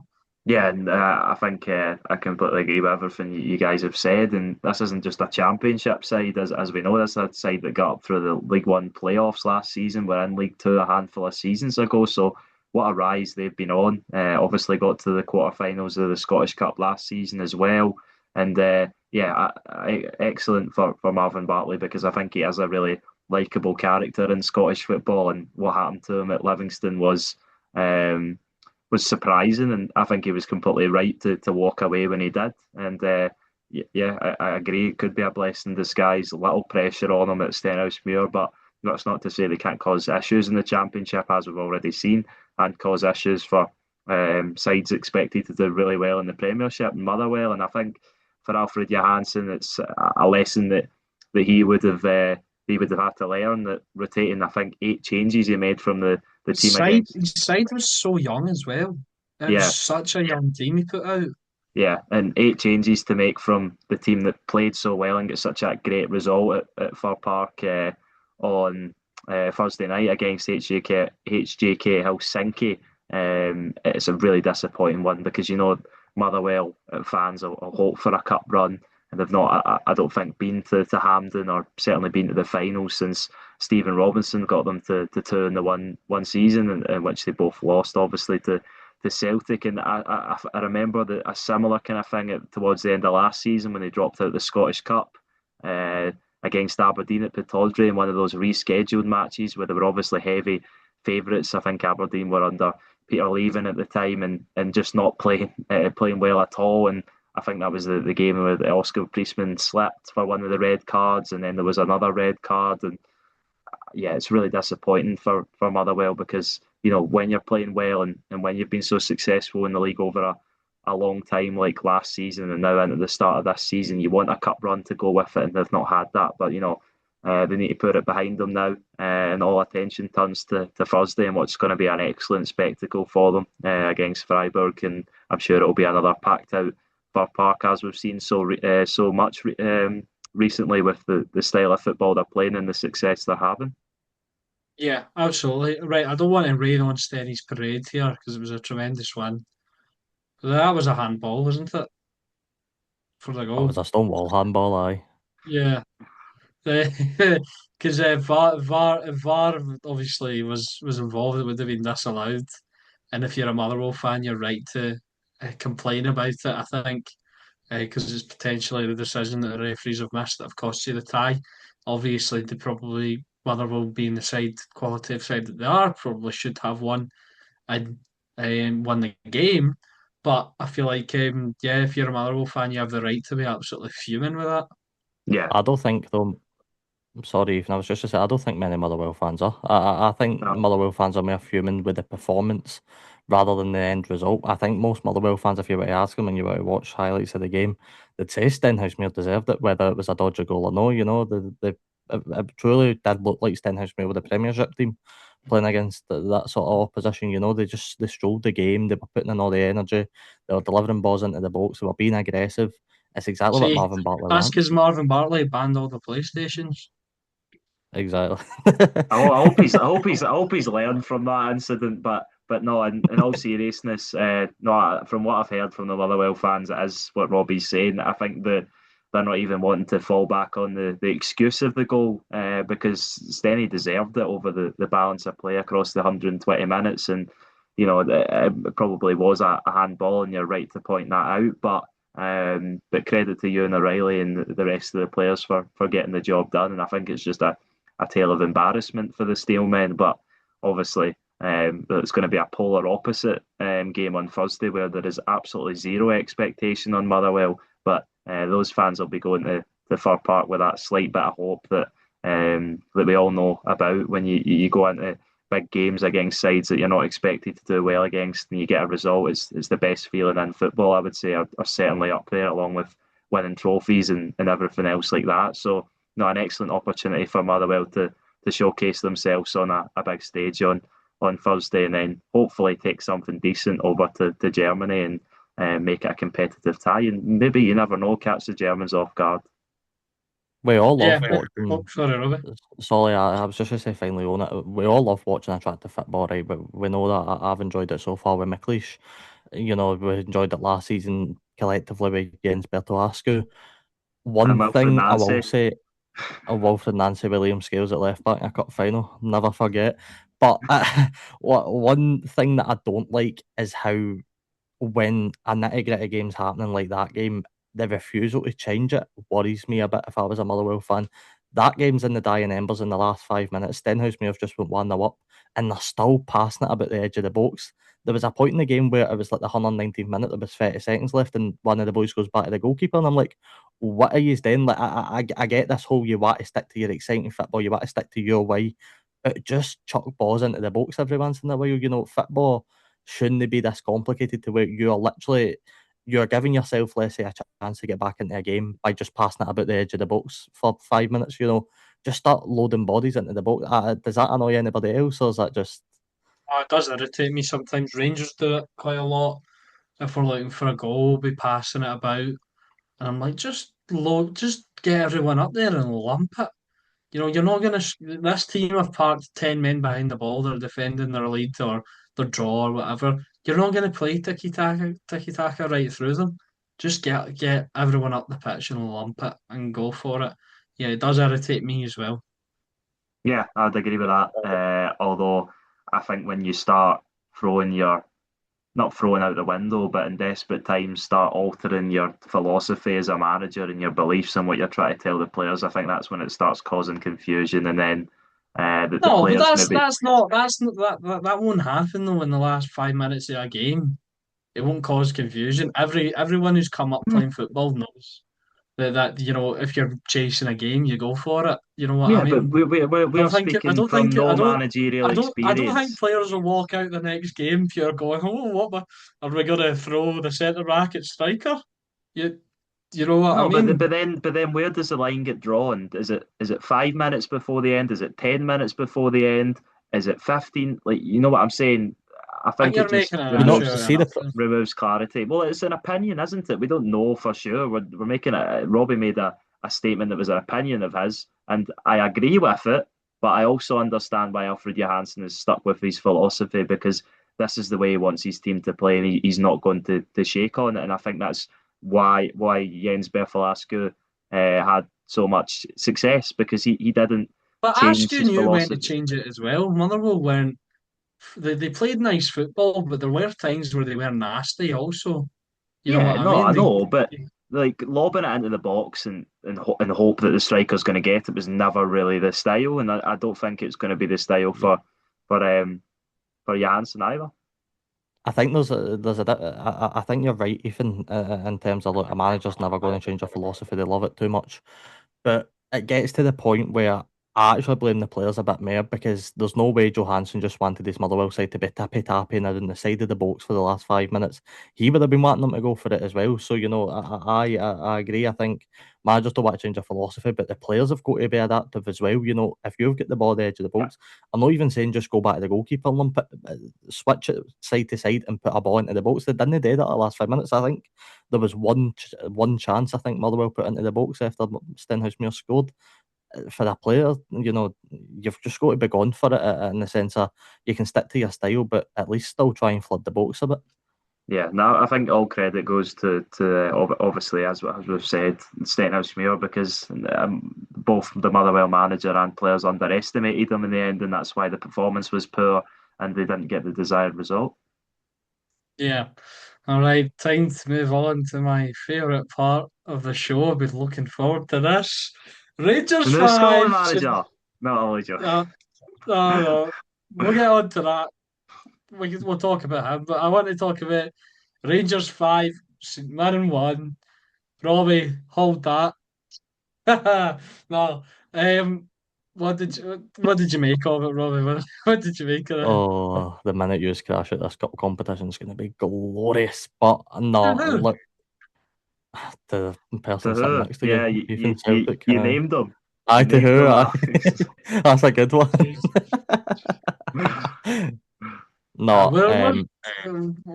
don't think we will crash out if you mean winning the cup counts as crashing out, but because we won't be in the I've seen. competition anymore because We'll we'll see. have We'll, won we'll it. give quick predictions for the quarterfinals when we wrap this game up. I think initial predictions, obviously. Yes, I'm back. The delusion's back. We won one game and I'm right back on it. Rangers treble. Here we go. You won one game against Craig McLeish at man, mate. Well done. But no, I'm I've been raving about how good you were, and now we just absolutely battered well. us. Look, we're still 5 points ahead of you in the league, so don't get too carried away yet, mate. Oh, he makes a good point. Makes a good point. No, Rangers have look. one good point. But, you know what? Bar the result, I really did enjoy the away day. There was a couple of a couple of things that get said that weren't very nice for your fans, Alex. So I think you should apologise on behalf of the Rangers support. But No, I enjoyed the game. From a neutral standpoint, from a St Mirren standpoint, I hated it. But Rangers were phenomenal. Like literally from minute 1 to 90, there was a blip with the last 15 minutes of the first half where I thought St Mirren were genuinely building their way back into it, and I thought if McLeish had made the changes at half time, then the game might have panned out a bit differently. But no, full credit goes to Rangers. I think the first goal really unsettles the back line. I think even before that, Liam Donnelly dropping out the squad to be replaced by Marcus Fraser due to an injury really hampers the back line. I think it makes them feel a bit nervous. I don't think Marcus was even expecting to go on the pitch until later in the game, so he's probably no. And look, I'm not using that as an excuse, but he's probably no thinking he's going to be going on right for the first whistle. I'm going to be honest. I was a bit. I knew coming into the game, Alex. I think although you play the confident act on Friday's show, you're scared that ultimately.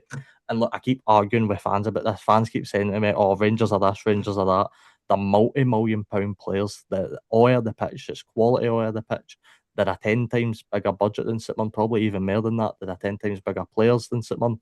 They should be beating St Mirren 5-1. So you know what? It's going to happen. And it's going to happen because McLeish's naivety to switch for a back four in a game like this. And it's fair. Well done for being brave to Craig McLeish, but we're going to take a few more of them this season. And that's what happens when you play this attractive football. That's why when Nathan was talking, you and Nathan were talking about it earlier, I'm like, you know what, fair enough, but sometimes you need the stubbornness in the game because that actually gets you success, as we've proven. One player, of course, Alex, I'm sure you'll touch on plenty in the next sort of 5-10 minutes. James Penrice, of course, probably my man of the match. I thought he was sensational. To be honest, stopped Asmia Kabia, sorry. He stopped Kabia for really doing anything in the game, to be honest. I thought the young guy had a pretty poor debut, but that's to be expected. Dragojevic scores an absolute screamer, and by the way, I think Dragojevic is going to be some midfielder for Rangers. No, He just outside obviously that. he makes the mistake that leads to the fantastic Chris Mockery goal. Yeah. But other than that, I think he was just unreal all round. I think I maybe had three three man of the match candidates: James Penrice, Vanya Dragojevic, and I thought Diego Gassama was unreal. That's what's so annoying about him. He does this every few games, and he gives you a glimpse of what he can be, and then he just goes back to being him the next week. It's so Talk frustrating. about Talk about getting blitzed on the counter attack. I mean, Gassama at the heart of every Rangers counter attack, and Rangers played that to perfection. By the way, we were high pressing, we were trying to go at Rangers every time. We just took control of the ball, it was straight up the pitch, and that's the difference between the past Derek McInnes performances with Rangers and that one. Every time Rangers won back the ball, it was kind of the passing it around the back, trying to wait in the space open up. As soon as you won the ball back against us, it was right. Who's the fastest player? The Jerry Gassama every time was on that ball, trying to create things and try to move the ball a bit well. Rangers just destroyed us. And you know what? As much as Alex will rub it in till the end of time, especially if we lose the next game at Ibrox or whatever, it's going to happen. To be honest with you, I was quite happy with a lot of what I seen with Simon. And the scoreline obviously doesn't quite reflect how I thought we played. I thought at times we were good. I thought at times we moved the ball but well at Ibrox compared to what I've seen in the past. At times, we've just kind of let Rangers come at us and see what we can get. But that game we were genuinely trying to. There was one instance. I think it was the second half where you won the ball in your half, and I think it was like three or four passes, and you were on the break. It was bang bang boom, and I was like, I said to my dad, I went, that was really really good. As I've gone all blurry again, that was really really good. You did play some nice stuff, and when Chris Mockery scored, you did look like you were building into it. I think the crucial point was Rangers made it into half time without conceding again. And then they just came out in the second half and sort of reset and did what they took control of the game again. But St Mirren did have some really good moments, I thought. Aye, I mean, look, it's on. It's no doom and gloom because I know the scoreline looks bad, but as I said, Rangers can beat anybody by that scoreline. They're that good. I'm just excited to see what we keep doing. Debatable. I think I think we need to be a bit stronger in defence. I think we were too open at times. Marcus Fraser and Gogic actually, who Alex, I'm sure you agree, most of the times, and even I don't know if it's really the same against Celtic, but most times you're sort of relying on Gogic to be your player to, do the hard work, be the aggressive guy. He just looks so out of place in a back four, and that's something that worries me. But look, Rangers fully deserved it. I think Gogic struggles in a four because he's sort of only moved to centre half in sort of recent years. He was more of that, midfielder you'd expect to, you know, nasty midfielder to sort of rough everyone up. He's moved into the back line, and I think he needs that little extra bit of cover, just so he can do what he does and not really worry about having to, leave the defence exposed. Because especially on those counter attacks, Robbie, at points St Mirren were like so open. I think there was some excellent play from Rangers though as well. I mean, see the one that Gassama scores, the first time pass from Penrice, I was so happy because I've got so used to seeing over the years players will take a touch, they'll take another touch, they'll either play it straight into the defender or Gassama will have wandered offside or because it's just too late. That was fast, quick, really nice football. And Rangers did exploit those spaces. And the last two goals in particular, just the defence and at sixes and sevens. Penrice obviously with his debut goal and assist. And then the man who's come back from the desert, from wherever he was, he's come out of the woodwork. Ross McCausland scores the fifth. Unbelievable. I was that down in dumps about the game. I didn't even realise it came on until he scored, and then I was like, "Oh my god, that's Ross McCausland." I forgot he was a football player. But I look Rangers. That's the type of performance I thought we were going to see for Rangers right for the first whistle of the first game of the season. I thought that was going to be the type of performance Rangers put in. Don't get me wrong. If I was a Rangers fan, and I'm not just saying this because I'm on the other end of that battering, but if I was a Rangers fan, I still would be asking for a few levels. I don't think Rangers are anywhere near the completed level yet, and I think that's a lot of positives to take. But there is still another step up Rangers need to go. So, it's a brilliant win for Rangers. They deserve to go through and look set up a tasty week of Scottish football in it. 2 Old Firms in 7 days potentially. It's Yeah. going to be a good week. Do you want to talk about the penalty incident? Obviously, there's a few layers to this. Manny Fernandez gives away the penalty. He is on a booking. He had a nightmare afternoon, by the way. I don't know what the hell Aye. was actually. I think there must be something wrong with him psychologically. Not like he's gone nuts or anything. I just mean in terms of I think there's something going on his mind. He looks a shadow of what he used to be. He gives away the penalty, and there's a lot of debate over this. I'll throw it to you first, Ethan. Do I've you not think? seen it yet. Let me see Okay, it. I've seen that. Obviously, the penalty Robin. was saved, but I haven't seen the penalty yet. Well, there's another layer to that as well to the save. Robbie, do you think Fernandez should have been sent off, second yellow card? Yeah, but on my honest opinion, mate, it doesn't change your outcome. It only makes Rangers a player weaker for the quarters. It's one of them where, you should be sent off, but I just had a feeling that that wasn't going to be a goal. I know Killian Phillips scored the initial penalty. I just had a feeling that it was going to somehow still stay one goal to us, and I just felt like it was that kind of afternoon. But if you're asking me, I think he should have been sent off, but it doesn't matter, does it? I agree. When he brought him down, I was thinking, oh no, he's going to get sent off here. See, I think this speaks though, Robbie, because you thought that you didn't think that would have changed much of the outcome of the game. But I think that speaks to the fragility of Rangers so far this season and how they've performed. Because my thinking was, um, oh no, Fernandez is going to get sent off. We're going to concede.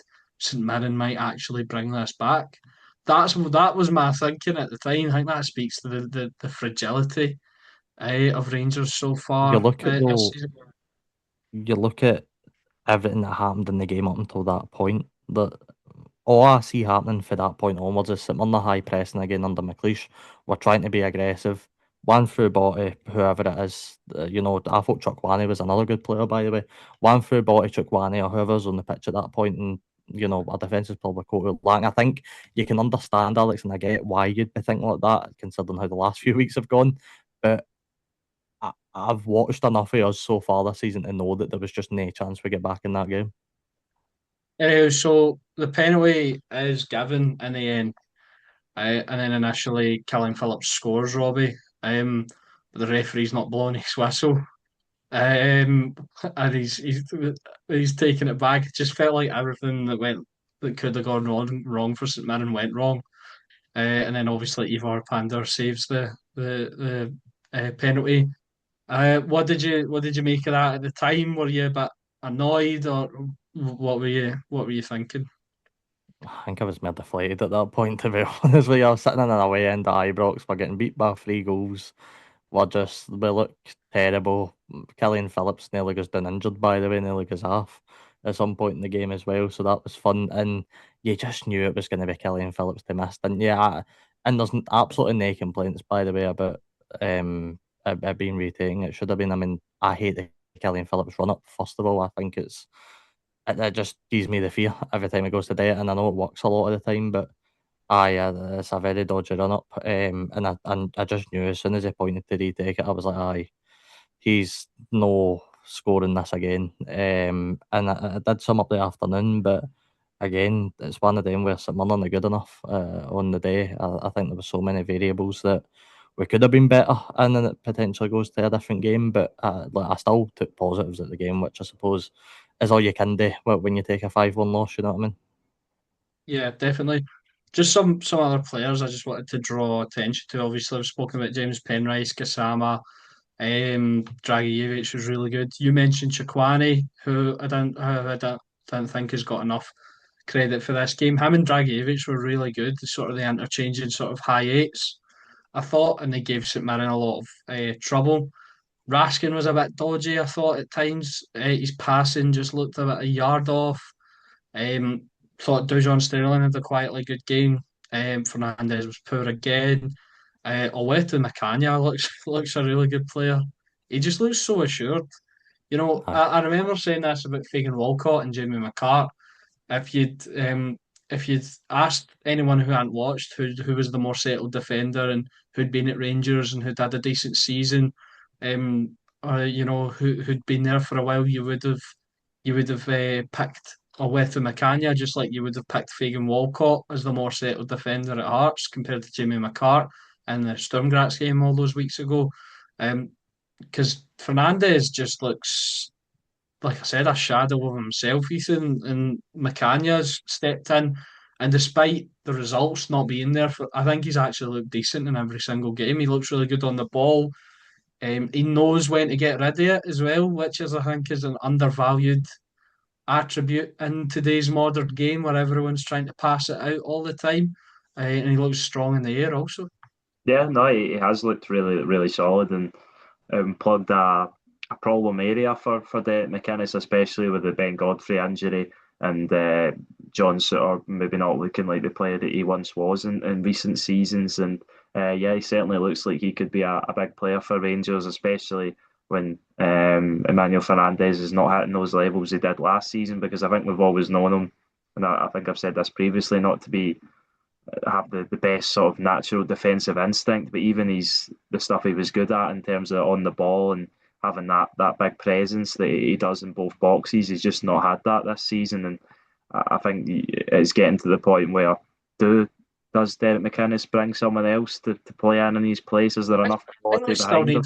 we still need another centre back. We need a striker, and we obviously need wide players. Which it sounds silly that we've already signed 10 guys and we're still needing more, but we do need more. Well, What is sorry, it? you off, Alex, but I think it's because the players the Rangers have brought in just aren't the quality that's needed. I think that the signings I of think the that's a players. bit harsh to say on a few of them. No, no, not all of them, As not all of them, because you've got players like Mikanya, Daisuke Yokota. Who else is there? what about him? He Yeah, looked decent as well. It's just his fitness is terrible at the moment. I was knackered at yeah, half time, but wasn't I think he's probably not had a full pre-season. McInnes said he was gubbed. in the press conference. I think that's because I think there was a lot of people wondering why McInnes was making another sub at half time. And I'll give credit to Derek McInnes because before even the game started, I looked at that starting lineup 4-3-3, having three midfielders in place. And I looked at the dynamic of the team and I just thought that it was going to be a lot better for Rangers. I think the criticism you'll get is that it's took him 5 games to get to the point where you're looking at a starting 11 and really going, okay, he's not done anything But it's funny as well because he actually silly. mentioned he likes playing two strikers, and the game where we've created the most chances and looked the best is the game where he's played with one man up top. Yeah, and I think that's sometimes what managers learn is that the ones that are adaptable, and we spoke about ones that aren't and have their set style, and that's completely fine. But some managers are adaptable to the players they have, and I think that's what McInnes is going to need to learn, that maybe playing with one striker, especially with the players he's got available in that position at the minute and their form, then starting Ryan Nadiri, and obviously big for him, he gets the goal. Not the most prettiest of strikes, of course, but a goal is a goal, especially for a striker. But That's a real striker's goal right there. Yeah, real and he was going to goal. Score with any part of your body.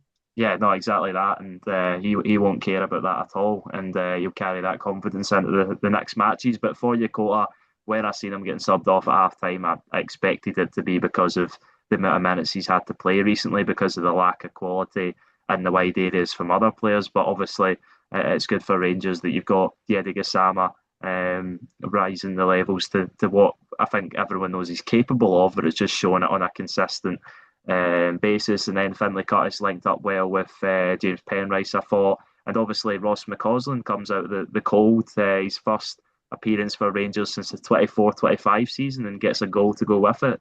Do I think he'll have a massive future at Rangers? Probably not, but he's there, and he needs to be used at the minute by McInnes, because they've not got enough players in that area to the point where he can't be used. So as you said, with Vanja Dragicevic, I think he looked a lot better with the first start in his preferred position.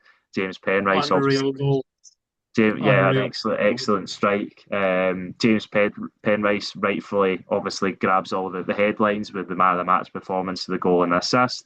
I think he said around the words of it was a dream debut for him, and obviously it was difficult going over to AKR. I think he's the only Rangers man ever to actually work out so far. Yeah. Well, yeah. You would say that, and I think he could be a massive player for Rangers in a problem area at the minute, obviously, after Tor Romans's injury, and obviously worked briefly under Derek McInnes before, which helps. But to come in the door and be signed a day or two before the game, and to come in and play that well is obviously really encouraging, and that's the type of quality that Rangers need to be bringing in to become a team which we thought they were going to be at the start of the season, and now I think for Rangers it's all about carrying the momentum of this performance and result, and because it wasn't a perfect performance by any means, but it was a lot better than it has been, and that's what it's all about. It's about developing steps in the right direction, and they obviously need to take that into Thursday, because if they don't get the desired result at Ibrox, then it'll be all the way back to square one for Derek McInnes, and the pressure will be right on him again. Yeah, absolutely. Robbie, just a quick word on where Mirren sort of go from here. You did say you were sort of expecting a result like this, so are you not too concerned about? Are you just bracing yourself for a sort of because of Craig McLeish's sort of style of football? Are you just bracing yourself for a stressful season? No, I'm excited for the title race, Us and Celtic 6 points each. A roller coaster season. Yeah, exactly. No, I am a bit worried about games like this, and especially where like Celtic are blitzing right now through everybody. They're handing out barons left, right, and centre. We can so easily be on the end of that. The problem St Mirren have got is we're really creatively, depth in the midfield is just amazing. And that's where most of the creativity comes from. The problem is our two bad areas are our strikers and our centre backs right now. And if you're playing a Celtic team or you're playing a Motherwell team that are going to be fully fit, they're going to go through the holes. They're going to be strong defensively. There's a few teams that I'm excited to see us play against. I think Kilmarnock are struggling a lot defensively, and I'd be so intrigued to see how our midfield does against that. But in these games, I think a lot of St fans have came to accept that it's going to be a few batterings this season, and it's going to be tough to watch at times. But on the flip side of that, we're all positive about the play. You know, we did go to Ibrox and play well. We did pass it around the back. It didn't end up working, but we at least went with our own identity, and we didn't just go to try and make it as tough as possible. We went and had a go. So no, I'm not too worried about that result, to be honest. I'll be more interested to see the Motherwell result when we return a week on Sunday, I think, because they're obviously playing in Europe. So I'll be more interested to see how we go on then. Yeah, and I think for St Mirren, obviously under Stephen Robinson, it was spoiled with league possessions and constantly getting the top six and no cup run for the most part. Then last season it was the cup runs and of course winning the League Cup, and going into this year is holders without the real great league possession to go with it. And now this season maybe it's going to be back to being really good in the league, because it's been an excellent start. And you can talk about the level of opposition that they've come up against compared to other teams in the league. But 6 points from 6 when a lot of people are tipping St Mirren for relegation is something you've got to be happy with. And these results against Rangers at Ibrox can happen, and I think you've just got to put them behind you and focus on the next match. And I think that's what St Mirren will do, because I think there's a real positive feel around the club for what was looking so negative and so much discontent when Craig McLeish got the job. Aye, and I Yeah. think, sorry, Alex, Sorry. just finally, I think you're spot on, but look, we've not exactly played bad teams. So Johnson put 4 goals by, done really well against Kilmarnock. Falkirk, we know their story with John McGlynn, especially last season, well overachieving for where they probably should have been on paper. McLeish has shown that he can get clean sheets in games. That the biggest thing I was reading online is we're bad defensively, we're all over the place, but we've just got 2 clean sheets on the bounce and looked really good while doing it. So I'm expecting Team in the tricky league games as well. Aye, and I think that's one of the big things, and maybe the difference this season. I think we're going to do better against the bottom 6 teams, whereas under Robinson we tend to do better against the top 6 teams, and we tend to pick up more points against the top 6 teams. So I think it's going to be different this season, but I don't think we'll be anywhere near relegation. I think we'll be fine, and we'll beat Rangers at Ibrox the next time we play them as well. So that'll be fun. We'll see. Well, sorry. Before we maybe get on to our predictions, unless any of you get any more to add on this game, the last time the holders of this competition, St Mirren, met with Rangers in the League Cup was one they won, and that Robbie will probably remember really well, 3-2 in Paisley. I remember that as well. Yeah. What about this stat for you? 12 since then in the League Cup. Rangers have had 12 consecutive home ties drawn. Obviously out with the games at Hampden, and that's around a 0.012% chance. So that's just a pretty amazing stat. To be fair, I used to complain about never getting home ties in the cups, but it's been great the past few years. Yeah, Loving it. that's amazing. That's like flipping a coin 12 times and guessing it right every time. That's amazing. I know, it's almost as if they didn't want someone to win the cup again. Rangers, and then if we'd beaten Rangers at Ibrox, we would have been gifted Celtic at home, which would have been fun. It's almost as if it's not a coincidence. No, we're not starting conspiracies. You want to talk about conspiracies? I've got hundreds of conspiracies about the referees. So you want to talk about conspiracies? Sorry, Alex. It was a joke. Sorry. We don't need to hear them. The football gods just never wanted someone to regain it. It's fine. We'll win the league. It's all right. McLeish ball. I mean, not with the referees on Celtic's side, mate. There's no chance. You speak about that. What about Fernandez not getting sent off until that happens in the league? What about Rangers not getting 2 penalties? Right, there we go. So moving on. Okay, moving on to the Premier Sports Cup quarter-final draw. I'm going to do this in reverse order. So you've got Kilmarnock versus Aberdeen, some returning players coming back to Rugby Park, Brad Lyons and Lewis Mayo. I'm sure they'll get a warm welcome from the Rugby Park faithful. So boys, what are we thinking about this game? We'll do some quick predictions ahead of time and see. Obviously, these teams might be in much different shape by the time we get there, but that's all part of the fun. Yeah, I think 2 teams revived by their results at the weekend after poor recent results in the league. but I'm going with the home advantage here. I think Kilmarnock will get the job done and make a trip back to Hampden. Okay. I think Stephen Robinson will quote unquote regain his cup, so I'm going to go Aberdeen to beat Kilmarnock away 3-1. Okay. Wow. All right. So we have Ross County versus Did you Hibs. have your prediction? Oh, sorry. Look at him try fly under the radar. Uh, 3-2 to Kelly. Same result as on Friday. Right, money on So, Aberdeen then. Gamble responsibly, please gamble responsibly. I'm only joking. I'm right. Okay. Ross County versus Hibs. Who wants to go first? Me again? Well, You started talking, so you go Okay, first. I'm going to go for a shock that I know fine well that Alex is also going to go for. I'm going to go for Ross County to win. I think they'll beat Hibs at Dingwall. And yeah, that's just the shock of the round for me. So yeah. I'm gonna go for Ross County to win as well. 2-1 to the Staggies. Aye, we'll make it a hat trick. I've got 1-0 Ross County written all that day. That's just that's going to be a Saturday night 8 o'clock kick-off in Dingwall, and Ross County will snatch it in like the 96th minute. Okay. Right. Moving on to Sterry versus Heart of Midlothian. Another game at local view. Perhaps another upset, Robbie.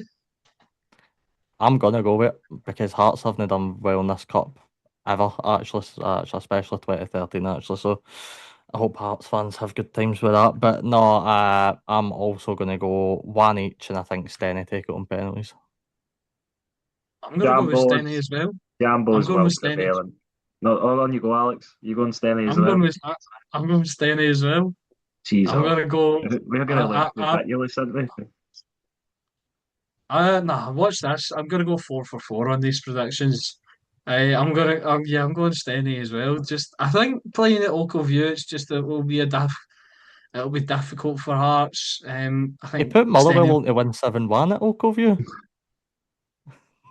Yeah, well, I've changed my local view of Stenhousemuir. So, and I've played at local view. Have you? Hate it. Okay. I'm going with a win for the Jambos here. I don't think there'll be an upset. Yeah, I think Hearts will get the job done, unfortunately, for the cup upset story. But aye, there you go. All right, okay. Old Firm slash Glasgow Derby, depending on your persuasion. So Rangers versus Celtic at Ibrox, and obviously I'm going to back the Teddy Bears 4-0. Oh, right. What's your actual prediction, though? What do you genuinely think is going to happen? If you had to predict something, I think Rangers will go through. right? Okay, but that's fine. But what do you think the actual? We're wanting to like get your actual prediction of what you think the score will be. That's kind of the point. If you're going to give a 4-0. score line, you don't think it'll be 4-0. I do. You said the other day you didn't think Rangers would beat St Mirren or Jablonek, and now you think they're going to beat Celtic 4-0 after one game. Fine then, 4-1. I'll give Celtic have a good attack. I'll give them that. This is what I'm working with, Robbie.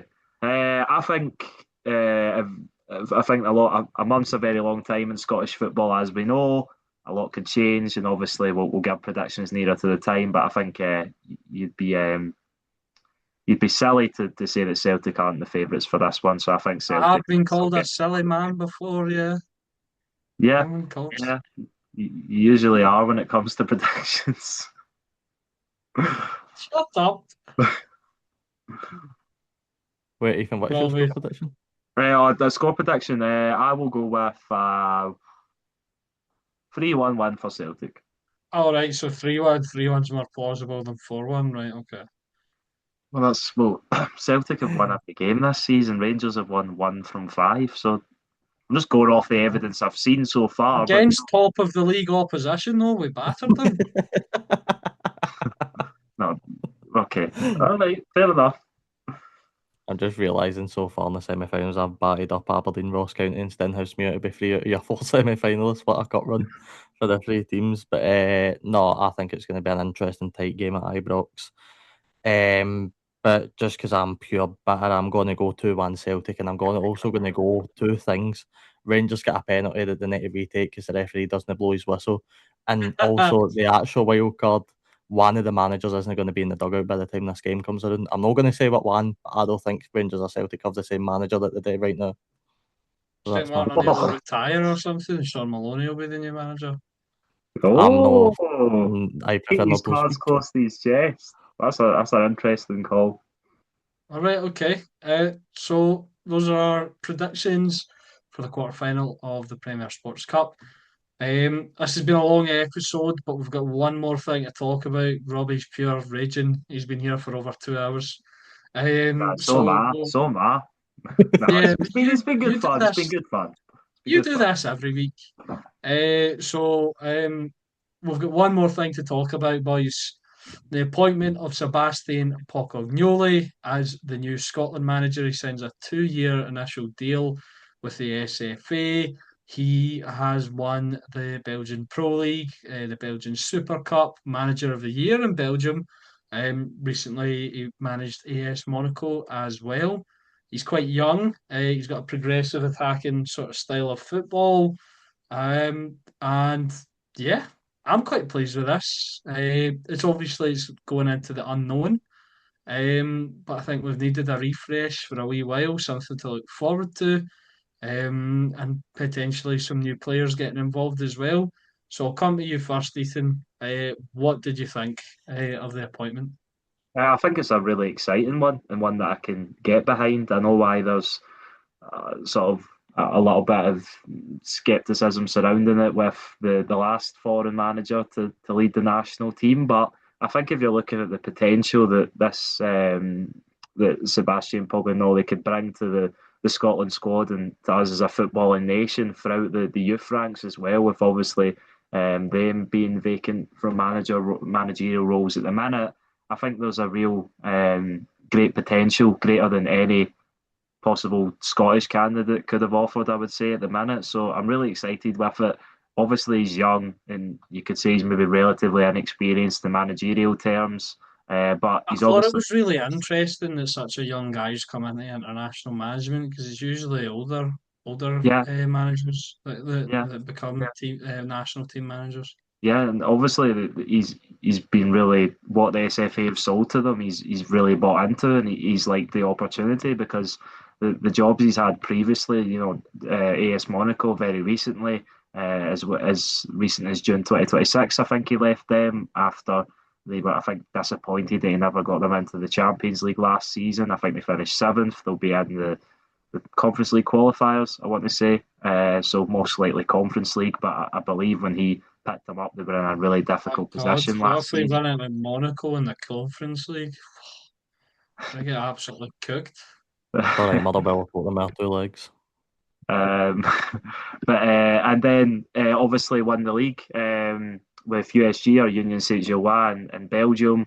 Obviously a historic season for them, and I think his relationship with Tony Bloom probably plays massively into it. Not only a manager or a head coach at USG, previously a player at Brighton also. So I think he'll know Bloom very well. Does he bring the analytical and data sides into it? How do you bring that into international football? Because obviously it's not in terms of recruitment, but in terms of sort of corners, set pieces, the way you want to play your football and stuff, it can all be effective. So yeah, I'm really looking forward to it. I'm really looking forward to the Nations League to see what players he's going to select and what kind of football he's going to play, because I think there is very much potential there, and that's why I'm excited by this appointment. Yeah. Robert? Yeah, I think one of the things that, and it's not going to be a popular thing that I say here, but one of the big things I'm seeing already is, oh, he's going to pick this guy, he's going to pick this squad, he's going to pick this squad. I think it's going to be a slower transition than maybe a lot of fans expect. That's not necessarily a bad thing for the manager, to try and keep the core of the squad at least, while adding that fresh talent and bringing through the fresh players. There's no point in just ripping him and starting again. Let's be honest, for all that he gets the criticism, for all that he gets it was time to move on, I do agree it was. Steve Clarke built a squad that we hadn't seen for years in Scotland. Scotland were flat when Steve Clarke did the job, so to see a new, exciting, fresh pair of eyes come into a already grown and developed squad, where he can add his own touch onto that and then start bringing through the fresh players, that excites me. I think the first squad's going to be pretty similar to what we've seen before, but that's not a bad thing for the manager. Try out a few ideas, even call up a couple of different youngish players. Robbie Uri's the one on everybody's lips right now, just with the way he sort of kicked on in his career. Is like maybe going to call him up, give him a chance.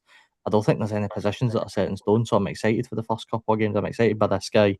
A 42 win percentage at Monaco's not too bad in the grand scheme of things, to be honest, considering the way the club's sort of been going the last couple of years. Obviously, even you mentioned the USG, impressive first title in 90 years. That's just history in its own right. So I'm really Aye, excited with this guy. he did lose though to Philip Clement in the Europa League, so Listen, Philippe should have stayed.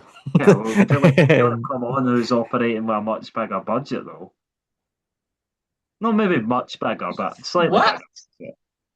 You think so? A much bigger budget No, than not much USG? bigger. Not much bigger. That was wrong. Slightly bigger though. He would have had a bigger, but he would have had a more expensive squad, I would think. I still probably Rangers. I would hazard a guess have a more expensive squad than USG.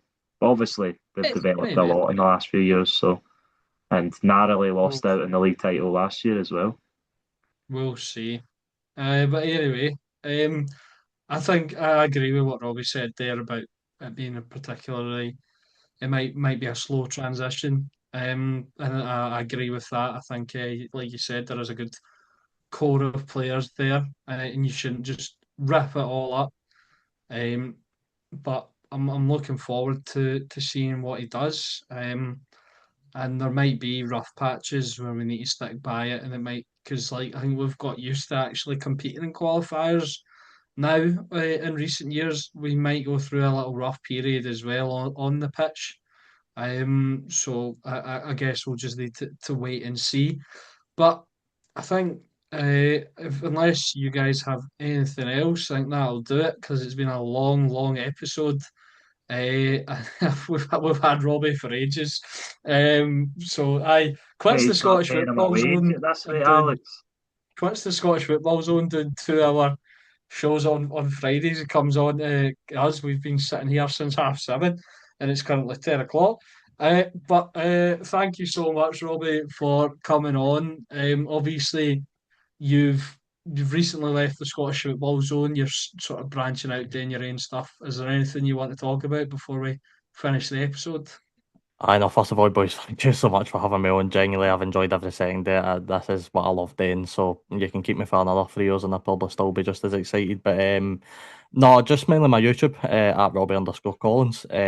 I've sort of built a brand around my name now instead of trying to just develop anything. I've got a new documentary type video that's released with one of my good friends, Kane, all about Jose Mourinho and is he the greatest manager of all time. And there's a few other videos on there, just talked about a new Scotland boss. I sort of gave my in-depth thoughts about him in a video as well. So you could go and check that out. But most importantly, subscribe to these boys if you've not already, because they put in some fantastic work as much as Alex does my nutting. Sometimes when he likes to wind me up, he is a genuine good guy. So please subscribe to these boys as well. Thank you so much, mate, and obviously thank you to Ethan. As always, we will see you next time. Hopefully, speaking about the Scottish clubs in Europe doing really, really well. But thank you and goodbye.